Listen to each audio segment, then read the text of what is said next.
Well, hello everyone. It's Adam. I'm accompanied with Andre as the trickster, Francis, which I will call Flaff for the event. He's one of my childhood friends, high school friends. And we have Pierre, one of my roommates, which will be playing the sage.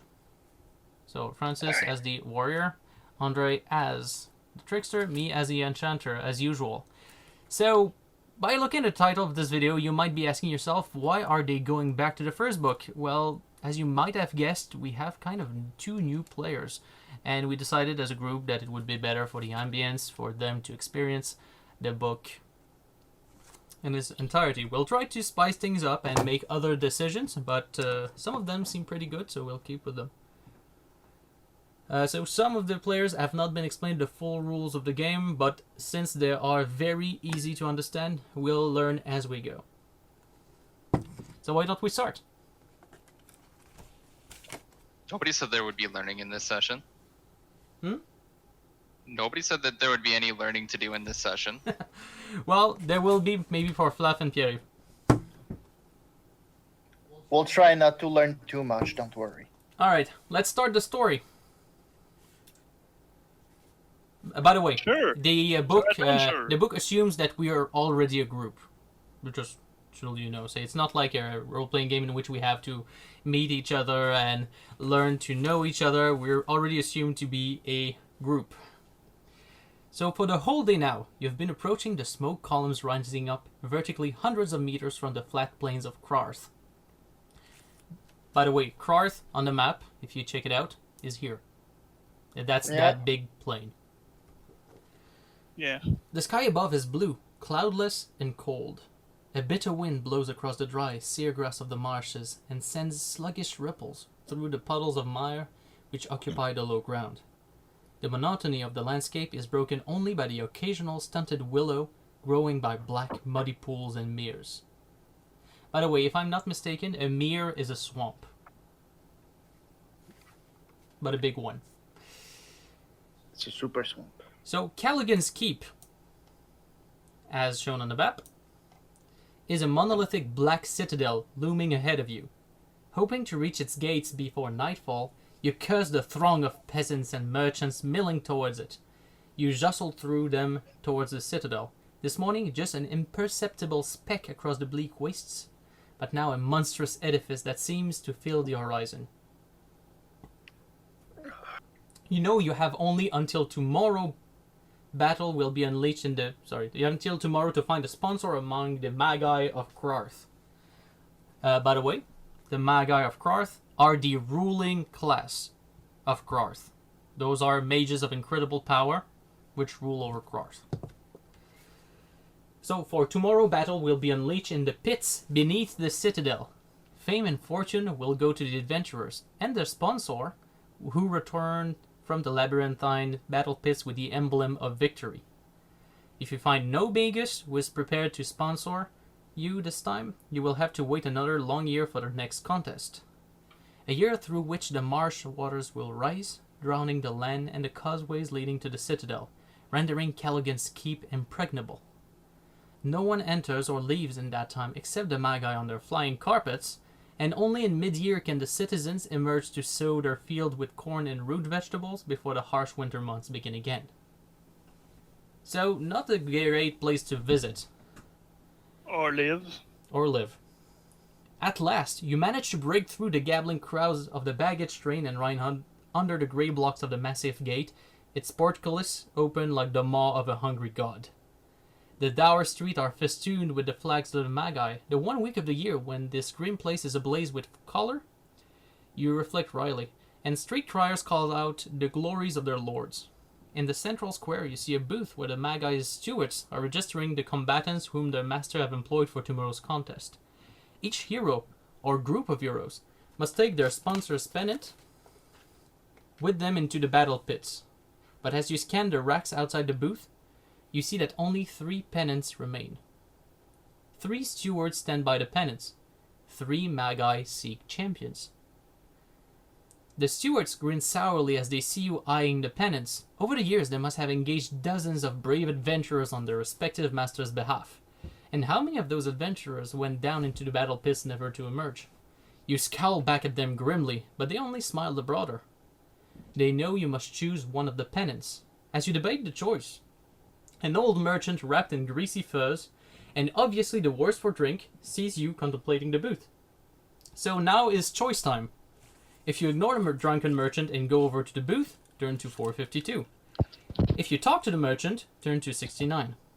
If there's a trickster in your group and he or she wishes to act, turn to 58. If a sage wishes to try something, turn to 18.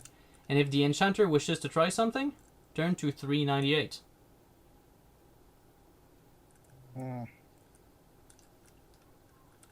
So here are the choices. At this point, I will not try something because I've already tried something in a previous game, so I basically know what happens. I will try to look into the future and see something that I don't necessarily have to share with you. So at this point, you can decide to do something on your end. So right now, we have 4 choices. Ignore the merchant and go to the booth. Talk to the merchant. Trickster, try something. Sage, try something.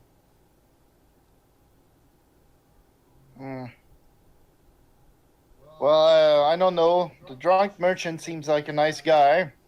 I mean, we should perhaps talk to him. Or if you trust me, I can try something out. Well, why don't we let the sage try something? Well, it depends. At this point, it's everyone's choice here. I'm not alone to make decisions here. Yeah, that's why I'm consulting, so... Do you trust me? Or? For the sage. Okay, you So want I for the sage trust to do something? Alright. Do as you wish, because anything that I'm going to do is going to be not pleasant. Alright, well, let's go and have the sage do something. Paragraph 18. 18. Alright, so you have spent years studying 100 tomes and crumbling parchments full of ancient knowledge. Surely somewhere you have read something concerning the Magi of Krarth. You clear your minds of all distractions, and gradually the din of the crowds fades away. You see countless old documents with your inner eye, and mentally sift them through until you have found what you seek. So here's information that you might want to note, Pierre-Yves. So the olive green pennant represents Magus Callughan, who is the overlord of the citadel. Give me a minute. I'm gonna note. It's always important to note. So, who was the olive guy? Olive green pennant, so the symbol, is representative of Magus Callughan, which is the owner and overlord of Callughan's Keep. Of Magus who? Callughan, it is written on the map. You know Callughan's Keep? Yeah, you have how it's written. So Callughan is a man of a notorious cruelty.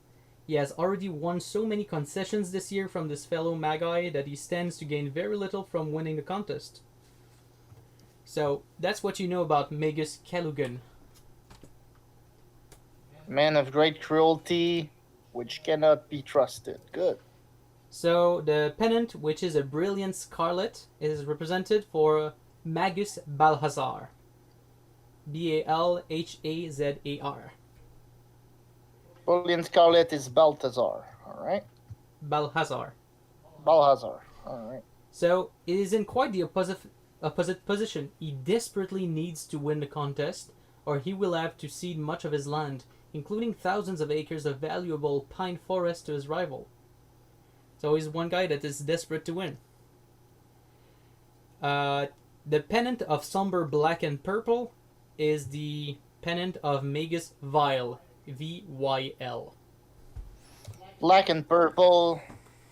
Magus Vile. Magus Vile. Alright. So he is widely reputed to be one of the undead, a vampire who shuns the daylight and stalks the night in search of blood.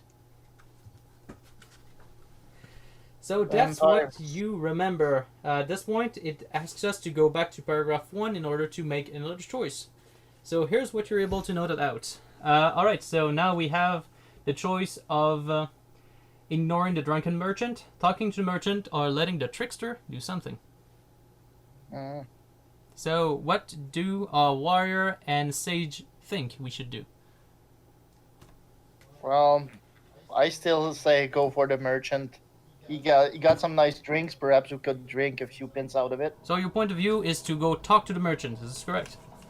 Yeah, well, we can maybe gear up. We might be poor, but maybe with 10 gold piece, I can afford something.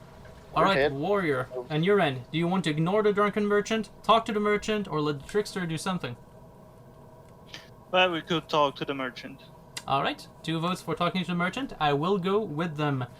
So, Andre, at this point, unfortunately, you won't be able to try a 3rd time to steal the drunken merchant. You still with us, Yeah, that's Andre? fine. All right. I already said just do whatever, because I know what the path that I was going to choose would have done. It's a shame, though, because, well, at this point, it would have given you a fair amount of gold pieces. Anyway, so let's talk to the merchant. So he Sages are poor. I'm sorry. So he lurches from side to side, struggling to focus on you. Giving vent to an enormous belch, he says, "Looking for employ with a magus you'll be, I don't wonder. There's 3 still wanting champions for the contest. That's their pennant over a bad-eyed booth. Magus Vile is the worst of the lot, but then he's a vampire, and I shouldn't speak ill of the dead. Callaghan, lord of the city, as you'll know, well, he ain't much better, and he's not in the contest to win, I've heard. But the 3rd, Magus Balasar, is the best of the bad bunch, 'cause he's got most to lose in the contest, and he'll be rewarding his champion with the best on account of that. Any hopes you might have of questioning the merchant further are soon dashed.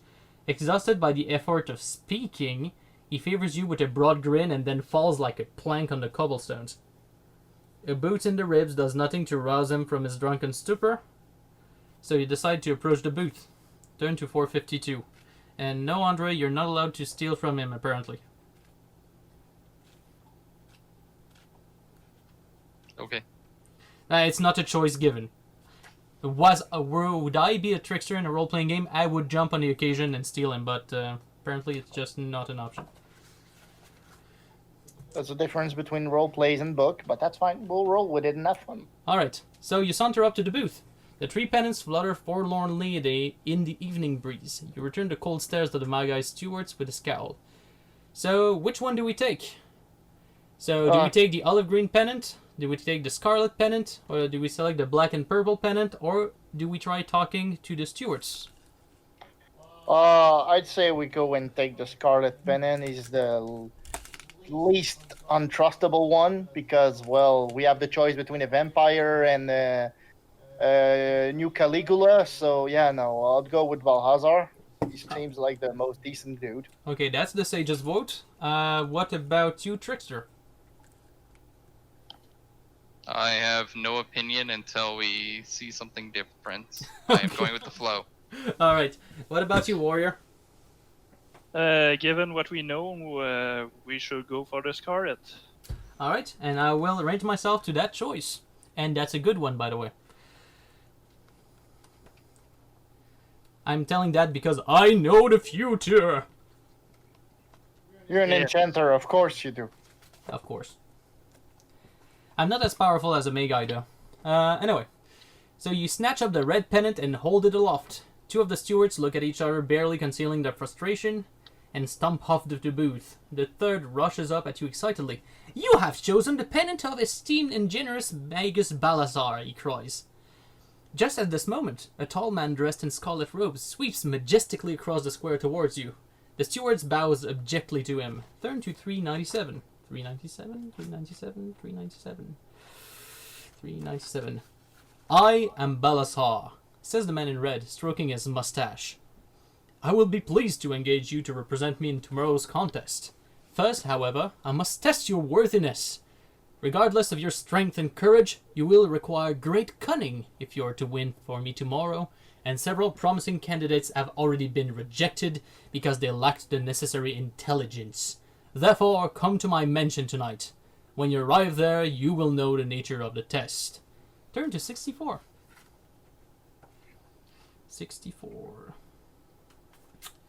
You arrive at Balhazar Mansion as the temple gongs of the citadel sound out the hour of midnight. A long avenue flanked by cedar tree and decorated with gaily covered lanterns and embroidered banners on poles stretches to the white marble portico of the main entrance. Guards patrol up and down the avenue, but they seem to ignore most of the guests. However, they stare long and hard at you and are just about to step up and challenge you when Balazar rushes from the doorway of the house to greet you. He gestures you towards the doorway, behind which you can see a party in full swing. All the revelers wear masks concealing their identity. They are entertained by jugglers and musicians. The usher offers you a tray with drinks and sweetmeats laid down on it. "My master will speak to you of employment," he says. "That is," he gestures at the dozens of revelers, "if you have the ability to find him." You stare in bewilderment at the masked partygoers. How are you to locate your prospective employer among them? If there's a trickster who wishes to bribe the usher, turn to 53. If there's a sage who intends to be using ESP, turn to 309. If there's an enchanter who thinks it's worth summoning a Fulton, turn to 232. If you just want to use your powers of deduction to work out which of the revelers is Balazar, turn to 458.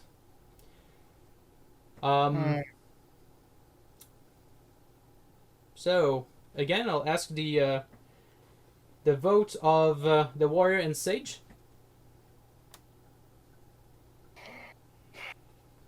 I'd say we go with. I could use my ability, but perhaps you would be more cunning if we would go with the reason to prove them that we don't need power to go through the test. As the thing, But we again, don't know Magus Balazar, so how can we use our deduction to find out who he is?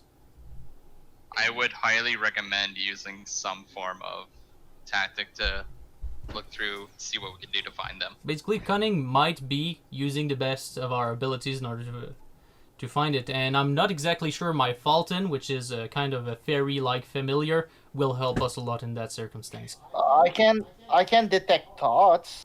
It could be useful. Well, what about you, warrior? Do you want to use deduction, let the trickster bribe the usher, or allow the sage to use ESP, or just use your old deduction skills in order to find it?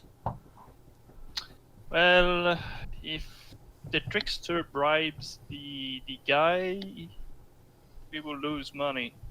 That's that. Well, gold pieces. Yep. I don't have enough money. We don't know that lord that much, except that he dressed Plus, in red. plus bribing could maybe have some trouble with the law, or might be seen as an act of boldness and untrustiness. That's that. So I'm unsure if bribing would be the best course.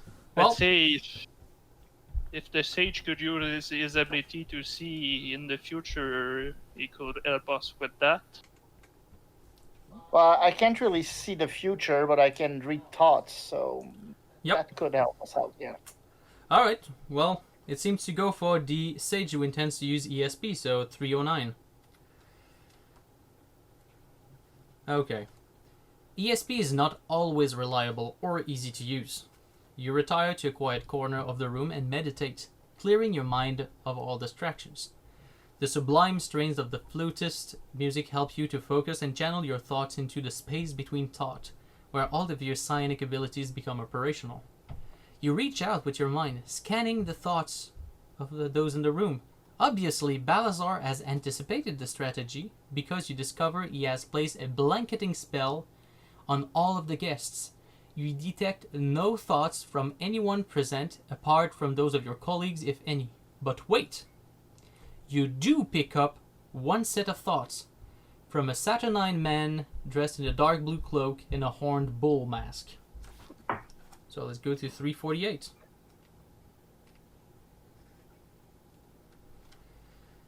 So, ESP indicates thoughts from only one of the reveler. If you approach this man and declare him to be Balazar, turn to 382. If you attack the man, turn to 29. If you don't trust ESP and would rather rely on your ingenuity, turn to 458. And here we come into spoiler territory. I've made that book 2 times already. So, I say we attack the man. Because if he's not protected by a blanket expel, that means he's not one of the normal people invited.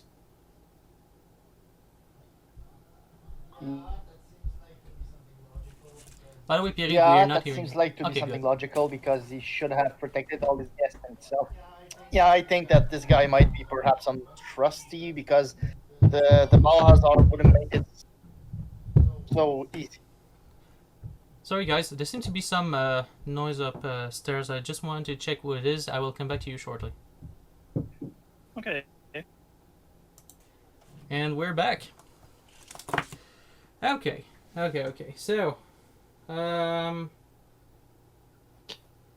so yeah. The choice between attacking the man, talking to the man, declaring his Balazar, or don't trust ESP and use ingenuity.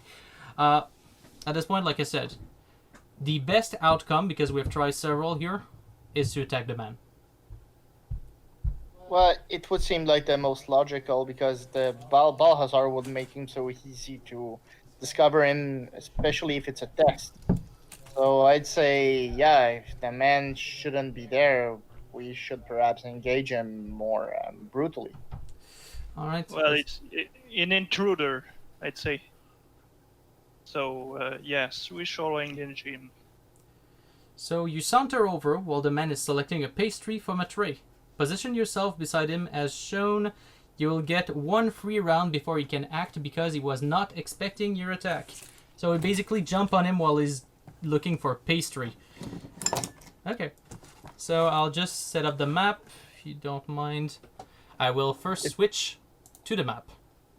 So, players. Switching to battle map. Boop. There we have everyone. I got the world warped. Oh, by the way, Trickster. Okay, good. I just wanted you. So now the map. Map.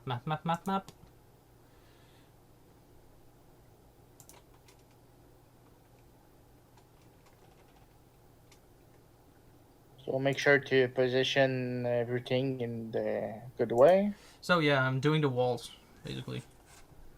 3, 4, 5, But 6, 7, we're not in the proper order right now, right? 8. No, we're not in the. You're not in the right position. Yeah, but he needs to finish the map before we can place ourselves at the Yep. Sure, right sure. spot. Take your time. All right. So we're okay with that line. Then we have space of 2 right here.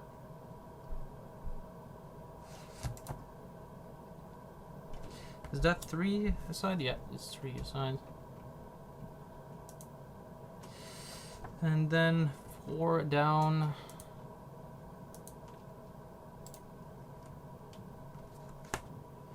And that's about it. So, fudge. Let's remove that. Alright, good. Now, let's place you guys. So I am here. The warrior is located here. The trickster is located here. The sage located here. And I will soon put the man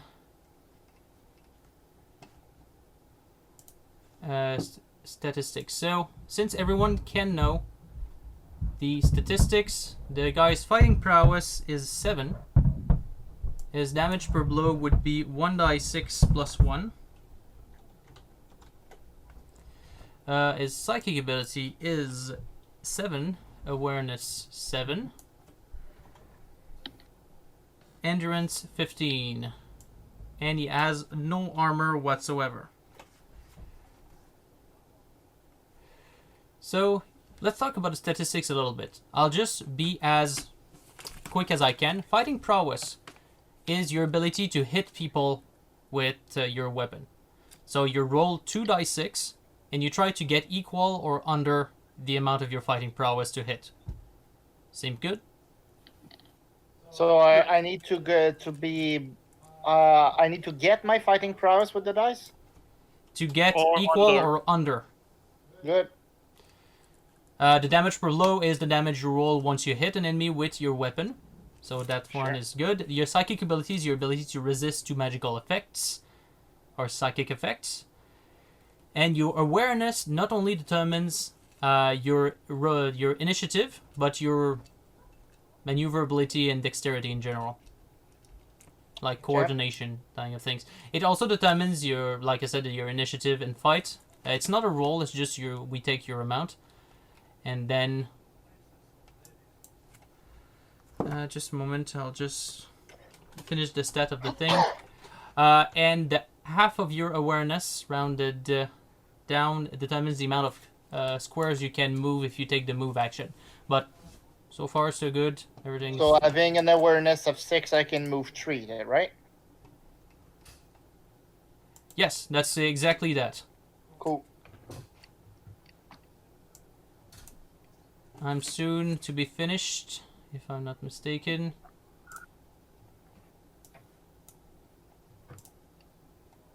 So the man in blue will be shown very soon.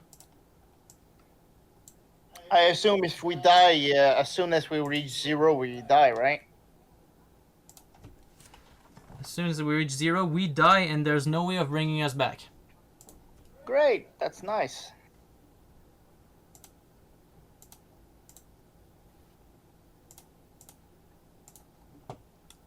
Alright, now you should see the health bar of the man in blue as well. Do you see it? Yes. Yeah, well, that's sure. If we have a full round to whack him, well, that's what we'll do. And by the before way, we can, I will also load up the fight, the turn order. Okay. So how do we roll the initiative? we don't dice? roll the initiative. Okay. As weird as it sounds, we actually just take our awareness number, and that's our initiative. Oh, all right. So the So that can be tricky because sometimes the enemy might have a lot of awareness and be before every one of us. So. pretty much right now, the man in blue is at initiative 7. And the trickster is the first one to put because he has an amazing awareness. So, Well, we had a round of surprise, right? that is correct. First of all, 2 things to say. We have the round of surprise, and second of all, none of the guests come to your aid. Actually, none of the guests react to that fight. They're enjoying the show. That's cool. Alright. That's weird. That is I'd weird, say- but let's see what we can do. So, why don't we start with a trickster? I will describe what actions in combat you can take. You can move, up to half your awareness. You can fight, in which case you hit with your weapon. You can defend, in which case the enemy has to roll 3 dice to hit you. You can shoot at them with your bow. You can flee. That is, if there was a flee zone, but at this point, there's none. Or you can cast a spell if you were an enchanter, which you're not. So you have 1 action for your round. What do you decide to do? We roll 2d6 to try to hit, right? Yes, 2d6. All right, let's start swinging. Yeah. Alright, 4. That means you hit, and you do damage equal to your weapon damage. Oh, maximum damage. That is great. So that reduces that to 9. And he's already almost halfway down. And he's surprised, so he doesn't have to get a turn. So it is Sage, Enchanter, and Warrior that can all do their things at the same time. So what do you decide to do, Sage? So I'll clearly attack, of course. So I go on the die 6 and then pick 2. The 2 die 6, yes. Okay. And you get a 5, which means you hit the man. Where do I see that? Is it on the chat? It's on the chat, yes. Yes. Okay. Good. So then, how do I roll 1? 1 die 6 Where- for the Sage. It's one. Okay. So your weapon damage is 1 die 6. It's rolled. Should be. Okay, so yes, 2 damage. Good. So 2 damage is now reduced to 7. So now he's past the halfway point. The Enchanter, I'll just wait for the Warrior to do his thing before I try to cast a spell, seeing if that's worth anything doing. Okay. Also Oh, swing you my can sword you and- can delay your action, can you? Well, not technically, but since we're in the same initiative, better not to declare our action at the same time. Sure. and I'll roll with it. it's, 1 die 6, I think, for damage. Oh, and 1 Right. die 6 plus 1, actually. Yeah.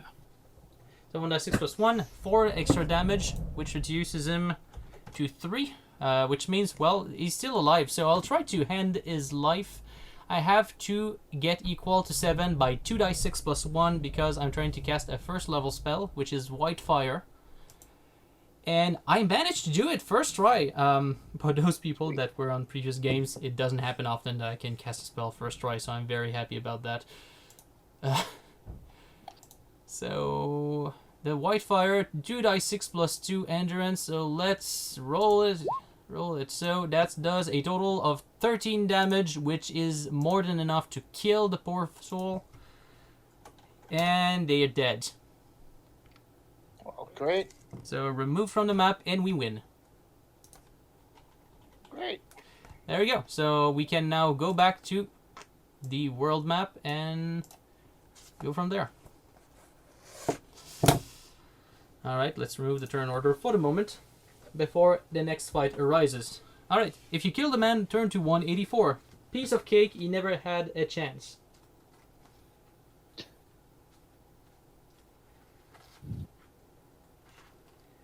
Spurting blood, the man slides to the floor. Clawing at the tablecloth as he falls, he pulls dozens of china plates and goblets down on top of him with a crash. Strangely, no one in the room seems to take any notice except for a fellow in a black domino cape. You gaze around in astonishment. A hunchman in a gold tunic is pouring himself a glass of wine, oblivious to the disturbance. A man in a green wig goes on laughing at a friend's joke as though he had not noticed the battle at all. A masquerade jester proceeds with his antics, and a man adorned in the laurel wreath of a sage of ancient Silentium has eyes only for the serving girls. So one of these men is Balazar. Which one? The man wearing the domino cape? A hunchman? The man in a green wig? The jester? Or the Silentine sage? I know it is, but I will let our warrior and sage take a crack at it. If he would want to be the most undercover, I'd go with the jester. No one would expect a jester to be a lord. Okay, what about warrior? What do you think? I think you mentioned that someone was drinking wine, right? A hunchman in a gold tunic is pouring himself a glass of wine, oblivious to the disturbance. And you think there was a domino cape one? So, no one in the room seems to take any notice except for a fellow in a black domino cape. So that seems to be the only one that reacted. I say we go for him. And ding ding ding, you got the first prize. Actually, the man in the domino cape is Balasar. And we will know very soon why nobody else reacted. I thought it'd be more clever disguising as a jester. Who would have been funny. Well, that would take into account the fact that he planned us jumping on another guy. So, let's take 178. You identify Balasar and stride over to him. My Lord Magus, you say, giving a curt bow. You need look no further for champions. Excellent, says Balazar, standing and removing the hood of his cape. You have found me among all these images. With this he turns and waving his hand, murmurs a spell. The partygoers fade from sight. They were all illusions, explains Balazar, except for the assassin you cunningly rooted out and dealt with. I am impressed. And since he might have taken my life, I'm even indebted to you. Such obligation is not seemly towards one's employees, so I shall discharge the debt at once by rewarding you. He claps his hand, and the servant scurries in at once, carrying a silver sword studded with emeralds. This he hands to you. If there's a warrior in the party, Balazar will hand it to him or her. So we have a warrior in the party. Yay! This is Blutgetranker, the blood drinker, made out of a sliver from the legendary sword of the god Frey. So I will write you down the name of that sword, Blutgetranker. Okay. Because I know my English, but that is beyond my strength. I'm pretty sure that is German. Yes. Either that or Norwegian, because technically it's based off of the god Frey, which is a Nordic god. So That is Blutgetranker. Alright. Be careful, it might be a cursed sword, who knows? It So you drinks cut blood. you cut the hair with this fabulous weapon. It seems light, but hums with deadly force. Add 1 to your fighting prowess when fighting with it. Also, It's not cursed. in combat against any giant, that is a creature specifically described in the text as a giant, you add 1d6 to the damage you inflict with a successful blow. So it's a sword +1 to hit and 1 plus 1d6 damage on giants. Ah, that's a neat sword. Just a question: if the warrior would be to die, can we loot the sword and use it again? We absolutely can. Good to know. Well, that happened in my previous adventure. The warrior died, and I basically took the sword to give to the next warrior I would encounter. But can it be only wielded by warrior, or can we use it too? Everybody can use it. Okay. So now we have to turn to 134. I need consider no more champions, says Balazar. Now it is time to equip you for the contest tomorrow. He hands each player in the party an opal medallion. So record it in your character sheet. Opal medallion. An opal medallion. Alright. Balazar tells you that this will allow him to monitor your progress through the battle pits and possibly intervene with magic or advice when you're in trouble. He also gives the first player in the battle order, in this case the warrior, a strange item, an octagonal glass prism. Un prisme de verre octagonal. He's not sure what it does, but thinks you will find a use for it. Then a servant shows you to bedchambers where you may get some rest. So please wait for me. I will just write down the opal medallion in my character sheet. It's an octagonal glass prism. That is correct. Okay.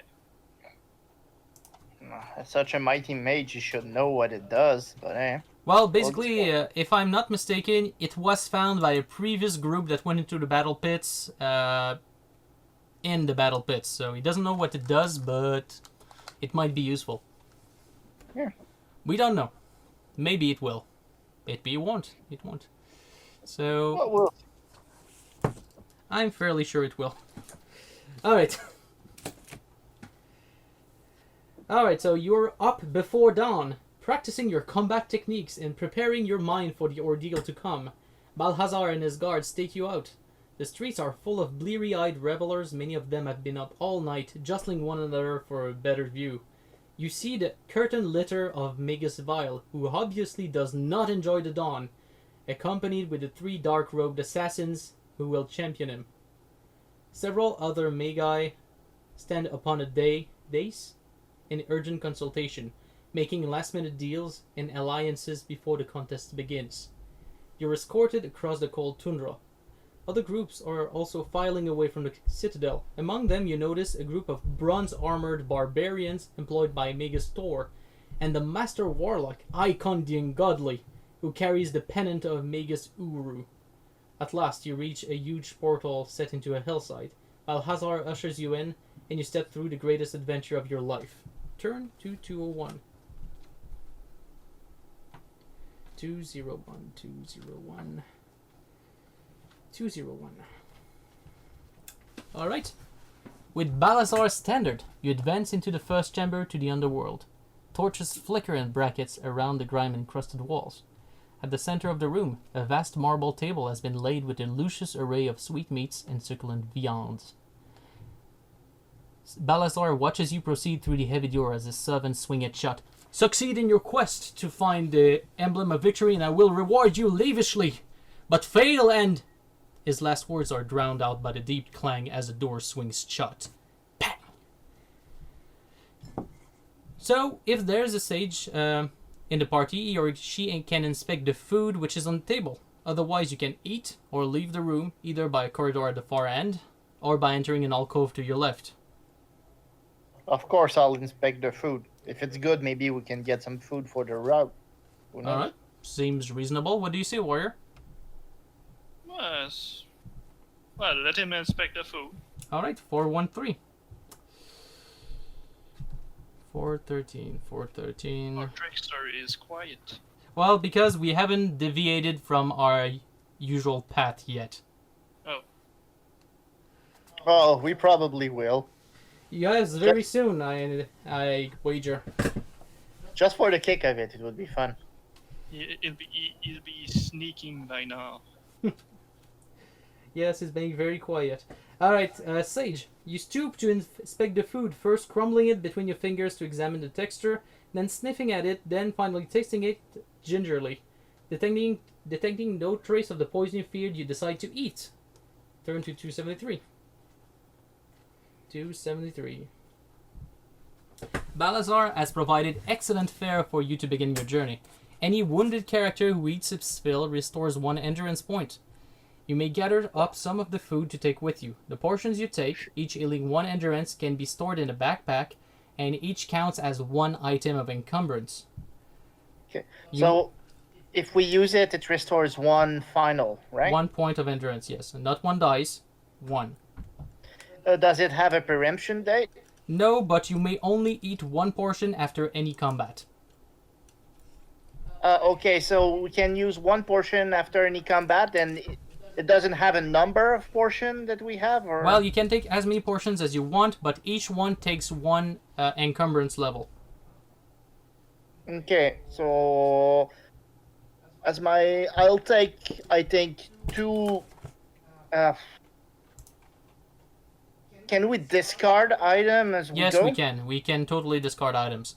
Well, then I'd say we pack the most food we can in case we get injured to save the risk of failing my spells.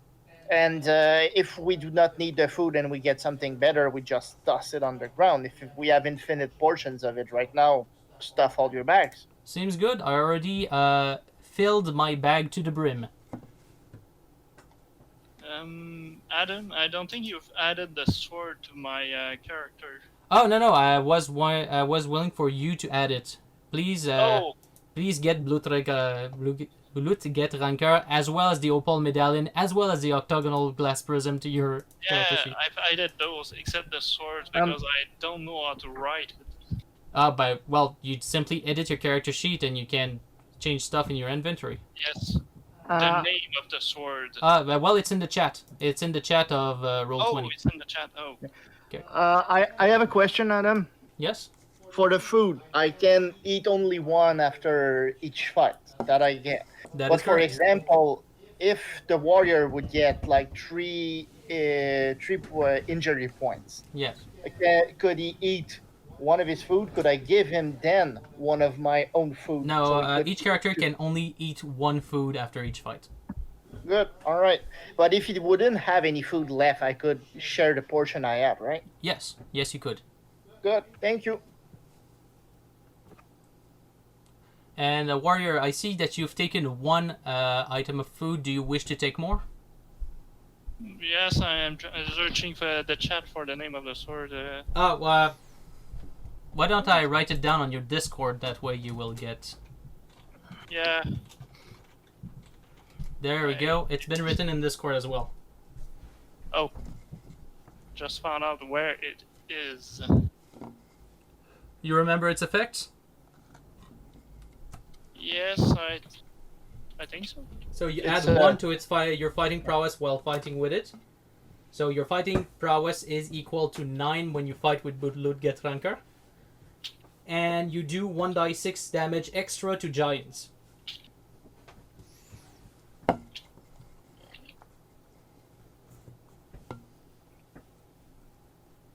Prowess, food. And by the way, except if you think that you're gonna lose any of your weapon, you can basically replace your sword, your normal one, by Bloodgut Rancor if you want more inventory space. Could he sell his old sword? Well, if he finds a merchant that wishes to take all of this stuff. Well, I'd say keep your old sword in case you can perhaps sell it for a few gold, if ever. But again, you're the warrior, your choice. Alright then. Okay, I see that you have updated your thing. Alright, everything's Yeah. fine. Yeah, I can see updates as they go. Because I'm the game master. Mwahaha. Just a question: does his old sword have more damage than what we do, or would it be profitable for someone else to equip it? No, yeah. The sword just does normal damage, which It's, means a different thing depending on which character wields it. For instance, Cool. the warrior does 1d6 plus 1, the sage and trickster does 1d6, and the enchanter does 1d6 minus 1. All right, cool. So yeah, his sword doesn't help us, but if he ever had to replace his armor, then his armor would be helpful for us. It's a shame he cannot dual wield. That would be awesome. Yes, that would be. That's also an epic foreshadowing because he will eventually. Ah, that's nice. And when I say eventually, I mean in book 5. That will be nice then. That's cool. Okay. We'll have a bit more challenge until We then. have to I'm survive fine until then, Yep. Shadow Warriors. Alright, now we have to choose which corridor we take. And that's again another place when I would get a little bit spoilery. Each time we've made that dungeon, we went to the corridor leading to the far end of the room. We have never gone in the alcove in the side wall. Never. I don't know where this is, what it has. And I'm fairly Hey, sure our trickster will vote to go there. Let's I spice. vote for that as well. Let's spice it up and do something different, so that Yeah. our trickster can interact and be surprised. Yes. Alright, so general vote goes to the side alcove to the wall. I would have voted there as well, but I don't want to impose my views on you. So 13. Okay. The alcove is not very deep and is covered with a beautiful array of gold and blue mosaics that sparkle in the torchlight. You step into it hoping to find a hidden door or niche. Instead, you're momentarily blinded as the mosaics let out a blinding flash of light. You feel the room spinning uncontrollably. Lights dance and whirl across the walls, and there's an instant of confusion. You realize too late that you have walked into a teleportation spell. Sweet. In an It's a trap. instant, the spinning ceases, and you are now in an ornate garden under a roof of colored gems. Sitting on the edge of a gently bubbling fountain is an elfin-featured girl wrapped in a toga of green silk. If you attack her, turn to 524. If you try talking to her, turn to 274. Warrior, what do you think? As being the first one in the order of combat anyway. Do you want to fight immediately the elfin-featured girl, or do you want to talk to her? It seems in that case it should be a good idea to talk before Okay, unsheathing our swords. that's one vote for talk. Go to the trickster. Do you want to attack or talk? I think talking would be better. Okay, already 2 votes on talking. What about you, Sage? I'm kind of devised. In the sense, I would love to talk to her because she seems like a very pretty girl. On the other end, perhaps it's a trap that she laid for us with the teleportation. So I might go with perhaps preparing for a fight because I'm cautious. I will try not to be a murder hobo this time, because we basically attacked the assassin before talking to him. But I will try not to be a murder hobo and not assume immediately that's a trap. So I will vote for talking to her. So that's 3 votes out of 4. 274. 274. She does not open her mouth, but her musical voice rings inside your thoughts. She's speaking to you telepathically. I am Larisha, called by the ancients of Krarth the gift giver. Now that you have stumbled into my little bower, I am obliged to render a single gift to you. She reaches into the sparkling waters of the fountain and holds up a silver poniard. This is the dagger of Vislet, the Prince of Thieves. She allows it to fall onto the water and then pulls out another item. This is the golden snuff box used by the savage Shormiano. And this, she drops the snuff box and takes a large gem from the water.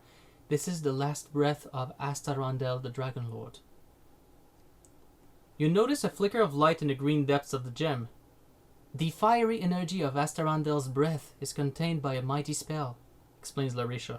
The spell takes the form of this gem, and if you were able to find some way of negating the spell, you could unleash the searing flame of the Dragon Lord's last exhalation. Choose the item you will take, either the Dagger of Vislet, the Golden Snuff Box, or the Dragon Lord gem, and then turn to 453. I'd say we go with the dagger so that our rogue have an item that won't be something that risk of being consummated. So yeah, I'd say let's go with the dagger so we can have both party members have more chance to hit and Okay, will be more reliable. so the Sage's vote goes for the Dagger of Vislet. Warrior, do you choose the Dagger of Vislet, the Golden Snuff Box, or the Dragon Lord gem?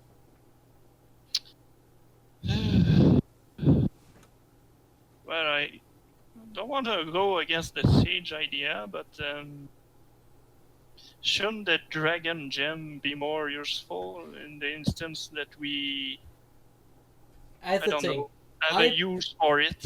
Here's the thing. I personally think the Dragon Lord gem is a catch.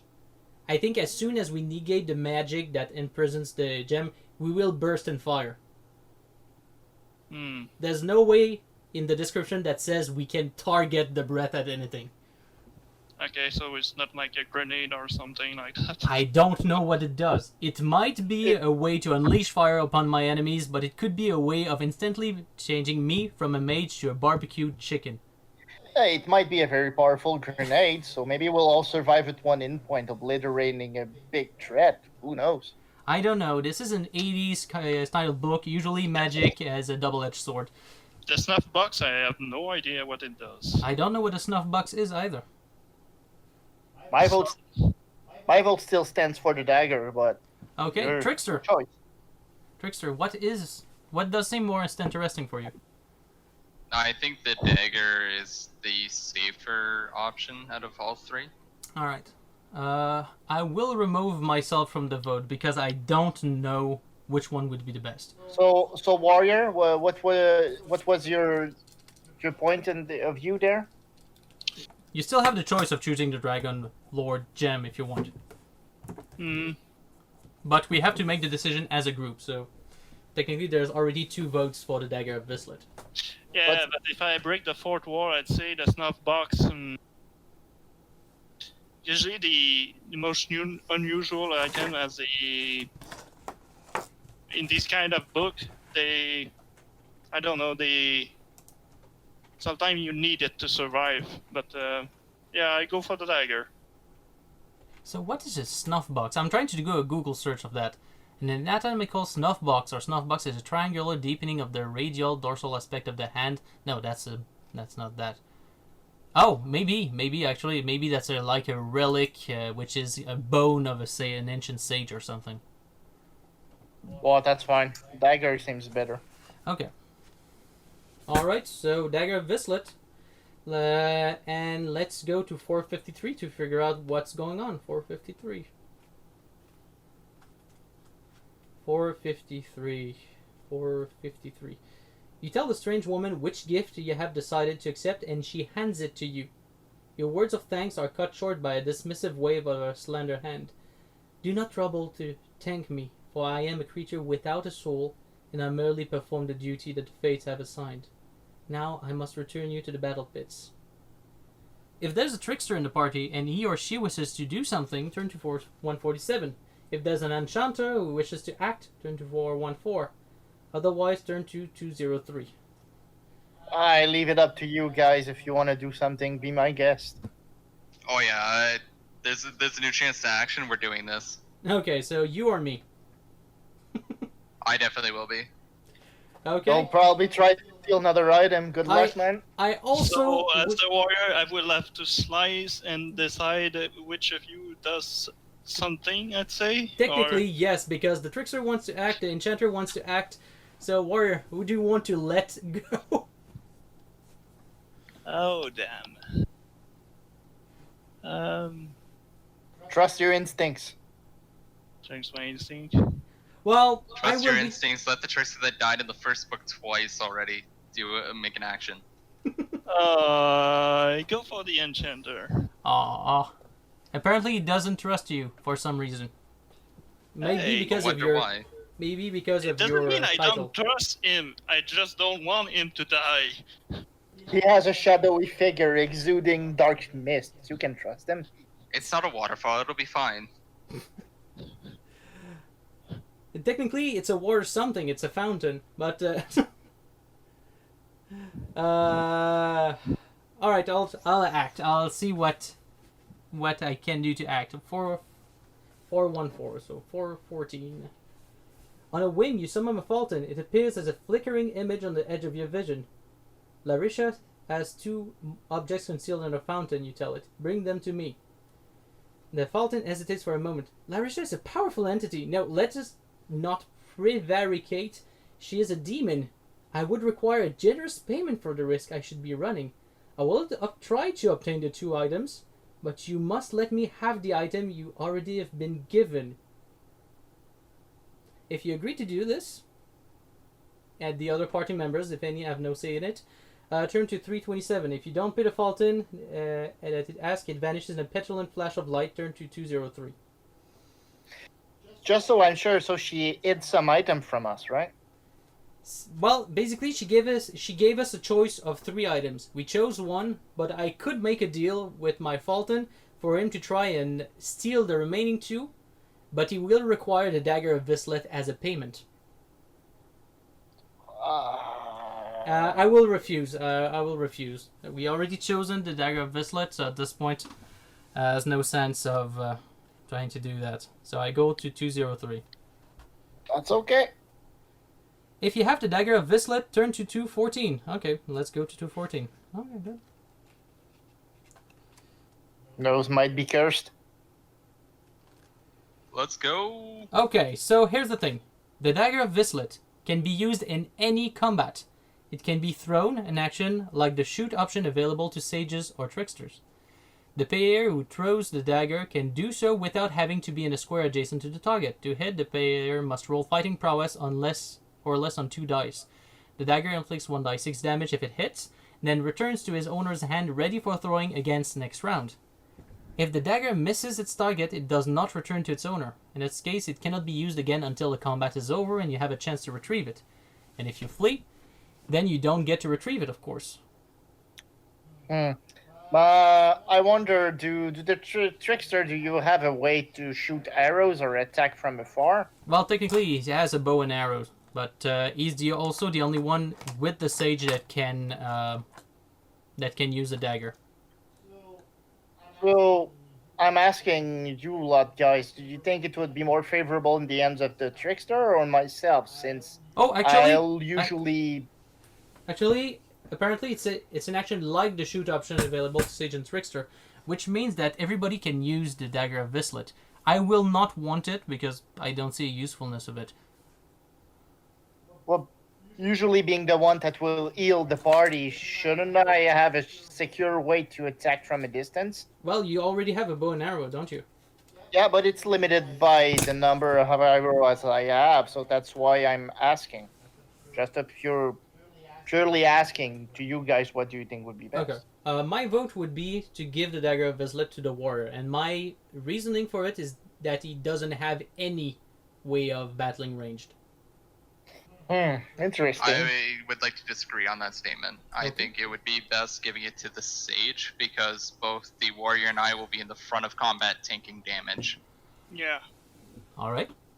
It's another reasonable argument. So, the Dagger of Vislet will go to the sage. Alright, so please, Sage, update your character sheet and put the Dagger of Vislet. I'll drop 1 food, you know? Yep.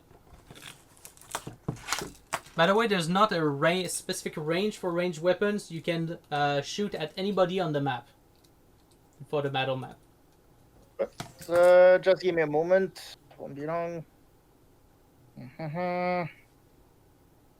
Damn, did I update the food on the wrong stuff? I do not know. Sorry for that. I remember filling food on someone's stat sheet. Might not be my own. I'm sorry. Might not be. Which is weird because you only have access to edit yours. Well, update your food and put the dagger of Vislet on that as well. As long as your inventory doesn't go over 10, it's alright. Don't worry, I'm a fair player. You need not worry. A dagger of Viscelate. Vislet. Vislet. Good.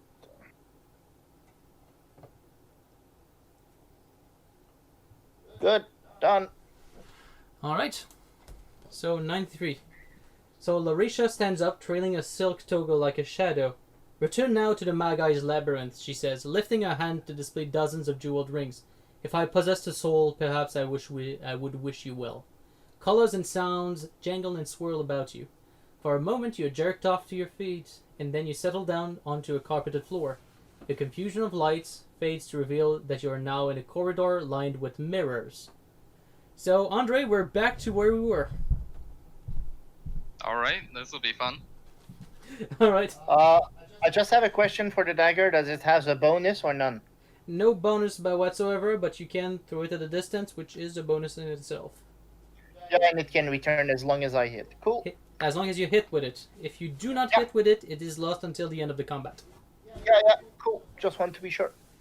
Alright, so you're walking in what you judge to be a northerly direction along a red carpeted corridor lined with gilt-edged mirrors that cast dim reflections from your torchlight. The carpet muffles the sound of your feet as you move along, sending off small puffs of the centuries-old dust that covers everything. If the party includes an enchanter, he or she can use the prediction spell. That it can, return to 287. I've already done that, and here's my prediction. If we go to the end of the corridor, we'll face a creature which is immune to magic and too powerful for us. We have a reward if we beat it. I do not know, because I never wanted to go there. If the party include a sage and he or she wishes to try ESP, turn to 362. Otherwise, you continue along the corridor, a vague sense of unease growing with every footstep. Well, I'll surely try ESP, so perhaps I can learn something more. I have no objection. Nobody has an objection for that? No. Okay. You're attempting to use your psionic power of a ESP. Like many of your powers, it is unreliable. It depends upon the number of abstract symbols and mindsets that you must meditate upon. To determine the success of your attempt, turn either to 498 or 258. It's one of the two numbers? Yeah, one of the two will go for a success, and one of the two will go for a failure. If you want, it's 498 or 258. So if I roll 1, 2, we'll go with the first choice, and if we go with 3, 4, we'll go with the second. Okay. Fine with you? If you want to go for chance, you can. I can also give you the answer. I know. Let's go for a little bit of luck, vary the campaign so it's fun for everyone. So let's go for that. So roll your die. And that's 4, which means you go to 258. And if I remember correctly, you fail. That's great. 258, let's see. You struggle hard to focus your mind until beads of perspiration stand out of your forehead, but try as you might, you cannot achieve the effort you will to activate your latent psionic power. Groaning with exasperation, you abandon the attempt. Turn to 216. Let's see what happens. The corridor ahead terminates in a vast bronze double doors. To either side, gilt-framed mirrors wink in your torchlight. Unless the mirror conceals some hidden passageway, the only route lies through the bronze doors in front of you. If there is a trickster in the party, we can examine the mirrors, turn to 511. If not, you can look behind the mirrors anyway, or advance to the end of the corridor and open the bronze door. Let's examine the mirrors. Yes, thank you. I was afraid that you would want to go through the doors. Have you ever went there? No, and I don't want to. Because there's a big creature behind. Immune to magic. I would be useless in that fight. Hey, you could still hit it with your staff, right? Yeah, I have a sword, but the sword is not that powerful. Alright. And I'm not very powerful with a sword. My fighting prowess is 6. Yeah. So, the trickster wants to examine the door. Do we let him? No objection? No objection. Alright. 5'11" then. Let's go And I'll through this. pretend to trust him. Yay, thank you.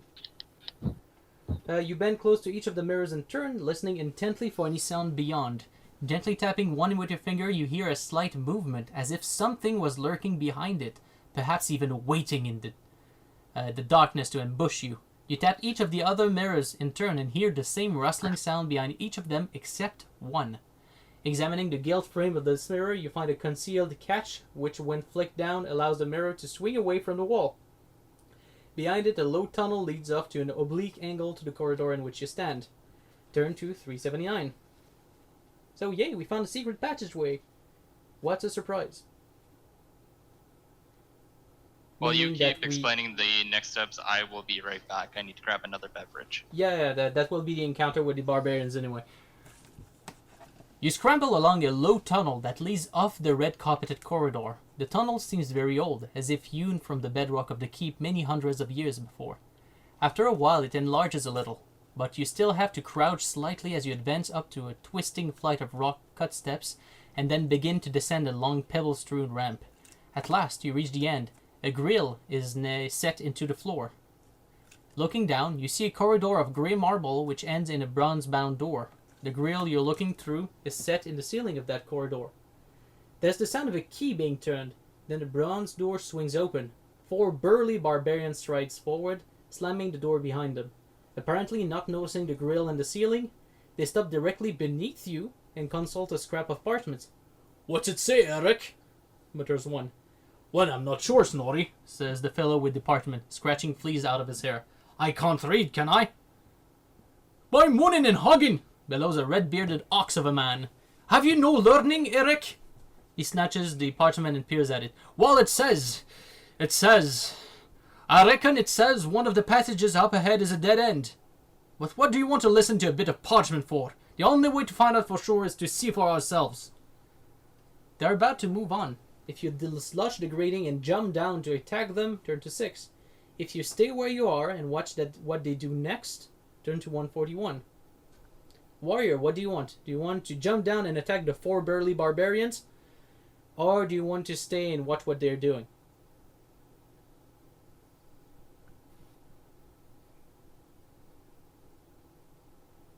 Warrior? Did we lose our warrior? Sorry. So, we have warriors under us. We could try to jump them. There are 4 burly barbarians. Or we could try and wait to see what they're doing before following them. I'd say we should wait until they probably going to separate or something like that. Okay. That way our fight would be more easier. Would be easier indeed. Sage, what do you think? Can we lure them on the big bronze door so they can be attacked by the big Well, they creature? come from the bronze doors, actually. Damn. So they went through the creature. Well, it was other bronze doors. We actually went through passageways and went to a Okay. grill on the floor, which shows us that... They passed Hey. their guest thing. Why? Me, I'd say perhaps we could surprise them by attacking. Would they expect it? Maybe not. Well, your vote would be to attack right away? Yeah, we'll have a bit of spice and flavor to the choice. I'm with the Okay. attack. I will vote to wait. Not only because I know what's going on, but I don't want to jump right in between of 4 barbarians without any way of defense. Even if we take them by surprise. Is Andre back with us? Yeah, I'm here. So do you want to wait for the barbarians, or do you want to jump and attack them first? Well, we could change it up and attack them this time. Okay, that makes 2 votes for attacking and 2 votes for waiting, basically. Because I voted to wait, the warrior voted to wait, but the sage thought we could have the benefit of the surprise if we jumped in. And you voted to vote. So, what, do we roll a dice? Roll it with the dice. Okay, 1, 2, Yeah. 1, 2 we wait, and 3, 4 we attack. Phew, we wait. Terrible decision making. I was ready for a fight. Yeah, I was not. I prefer strategy. Wow, we have a It's wise actually warrior. a I'm better idea to wait. It's actually a better idea to wait. They have Yeah, I'm kind of pretty sure frightful it is. state. That's, but let's say wait. 141. Okay. The barbarians swagger off down the corridor, discussing all the ale they'll be able to buy with their loot once they have won the contest. You smile wryly, reflecting that this is a clear case of counting one's chickens before they hatch. If you have a sage in the party, this might be a good time for him or her to try ESP scan of the vicinity. If there's no sage in the party, you can dislodge the grill and drop down to follow the barbarians or wait where you are watching through the grill. Sure, I'm gonna ESP it all away. Okay, so you again have two choices, 297 or 448. Well, same with their dice of roll. Okay. Since it's unsure and I'm unsure which will work, so we'll have a few surprises. Okay. So let's go with that. So 1-2 the first. 297. So the first one. 297, and if I'm not mistaken, you failed again. Great, I feel very empowered. You have failed to concentrate on your mind sufficiently to make contact with the planes beyond, and you are none the wiser as to what lies ahead of you. You have now two options. If you wait there watching through the grill, turn to 73. If you jump down and follow the barbarians, turn to 477. So either I wait there or we follow. Yeah, basically. So either we wait them a little more so they can go away further, or we could jump down and follow them from close. Well, then, I think we shouldn't wait too much. Okay, so you want to jump down right now. What about you, warrior? I'd say we jump down, no? Okay, jumping down. What about you, trickster? Jump down. Okay, let's jump down and see what happens. That one, I don't know what will happen. So let's see. 477.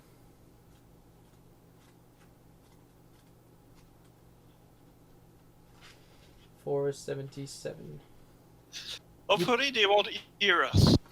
So you pull the grill free easily and drop quietly to the passage floor.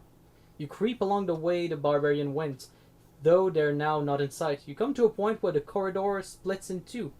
You can go left down a black marble passage or right down a white marble passage. Left is always the good choice. Okay, so we have a strong believer in left. What about you, warrior? Black or white? Basically. I'd say white. Okay, so you want Right. the right corridor. What about you, trickster? I will let myself out of the vote so you can be the tiebreaker. Let's go left. Okay. So you decide on the old way, which was the one we taken previously. Thank you, by the way. I appreciate that. Alright, so 389.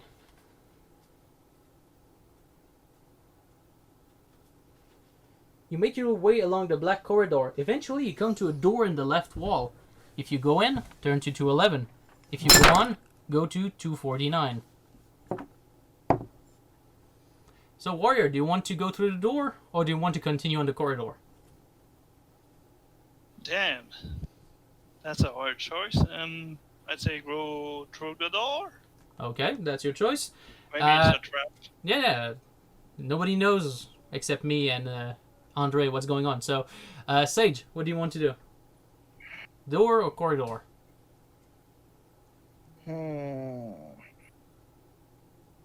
I'll say the corridor. Okay, so do you want to continue the corridor and not go through the door? Okay. Trickster, you're again a tiebreaker.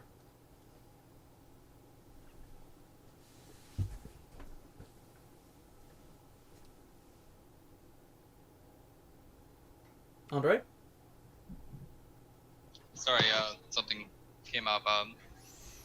What was the decision? So since we turned left, we now have the choice to go through the door or continue in the corridor. So the The door warrior was the thinks we barbarians, should. right? Sorry? The door was the barbarians? Yes. Well, the other peoples do not know, but technically yes. The other doors leads to two barbarians. Oh yeah, we should definitely be doing that. Alright, so you want to go through the door, and again, thank you. I wanted to get myself out of this vote again. Did you knew both outcomes? I technically know that if we continued on the corridor, we would not have the ability to go through the door, but there would be a little less danger.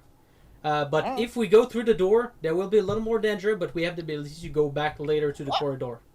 The decision was already made, so let's prepare and fight a bunch of barbarians who can't read. Alright, since I want to cheat a little bit, I will prepare a spell if you don't mind. Before we go to the door. You're an enchanter. Prepare away. That's your job. Alright. Which spell do I put? I already have one white fire. Why don't I... Magic is cheating. I will replace the white fire by a sword thrust spell, which is spell level 2, which does 3 dice of damage.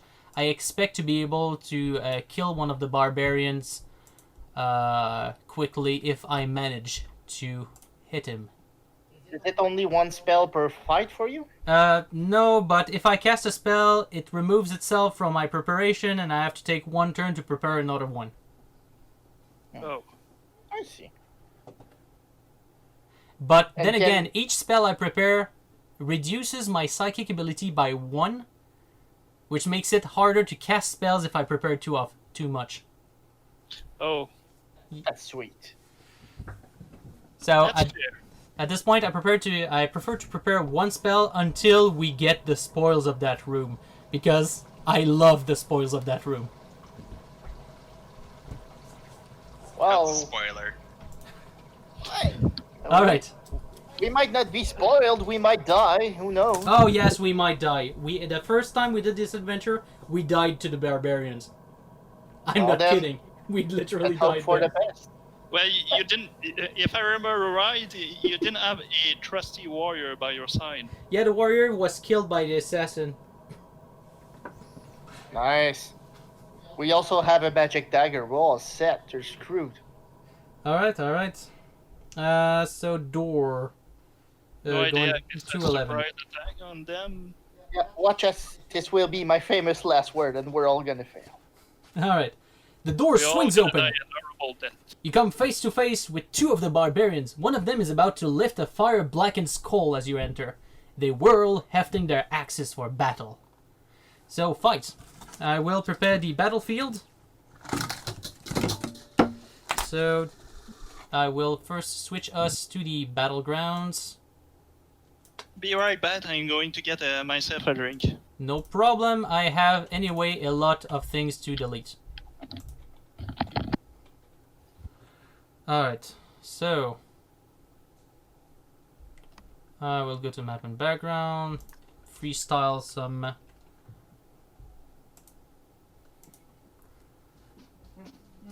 boop, boop, boop, boop, boop, boop, boop, boop, boop, and boop, yippity yip. Yip yip yip yip yip yip yip yip yip yip yip yip. Yip yip yip yip yip yip yip yip yip yip yip yip. Yip yip yip yip yip yip yip yip yip yip yip yip. Yip yip yip yip yip yip yip yip yip yip yip. All right. Now we have the battlefield arranged. We have the trickster, which is oh, gosh dang it. Let's remove that. The trickster, which is here.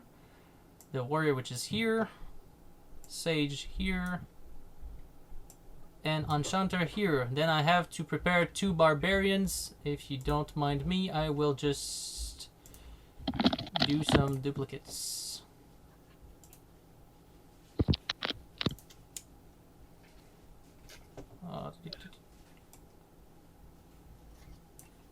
I'm back. Alright. I am currently preparing the stats of the barbarians. Okay. There are 2 of them, by the way, for the moment. So they probably split up, since there were 4 previously.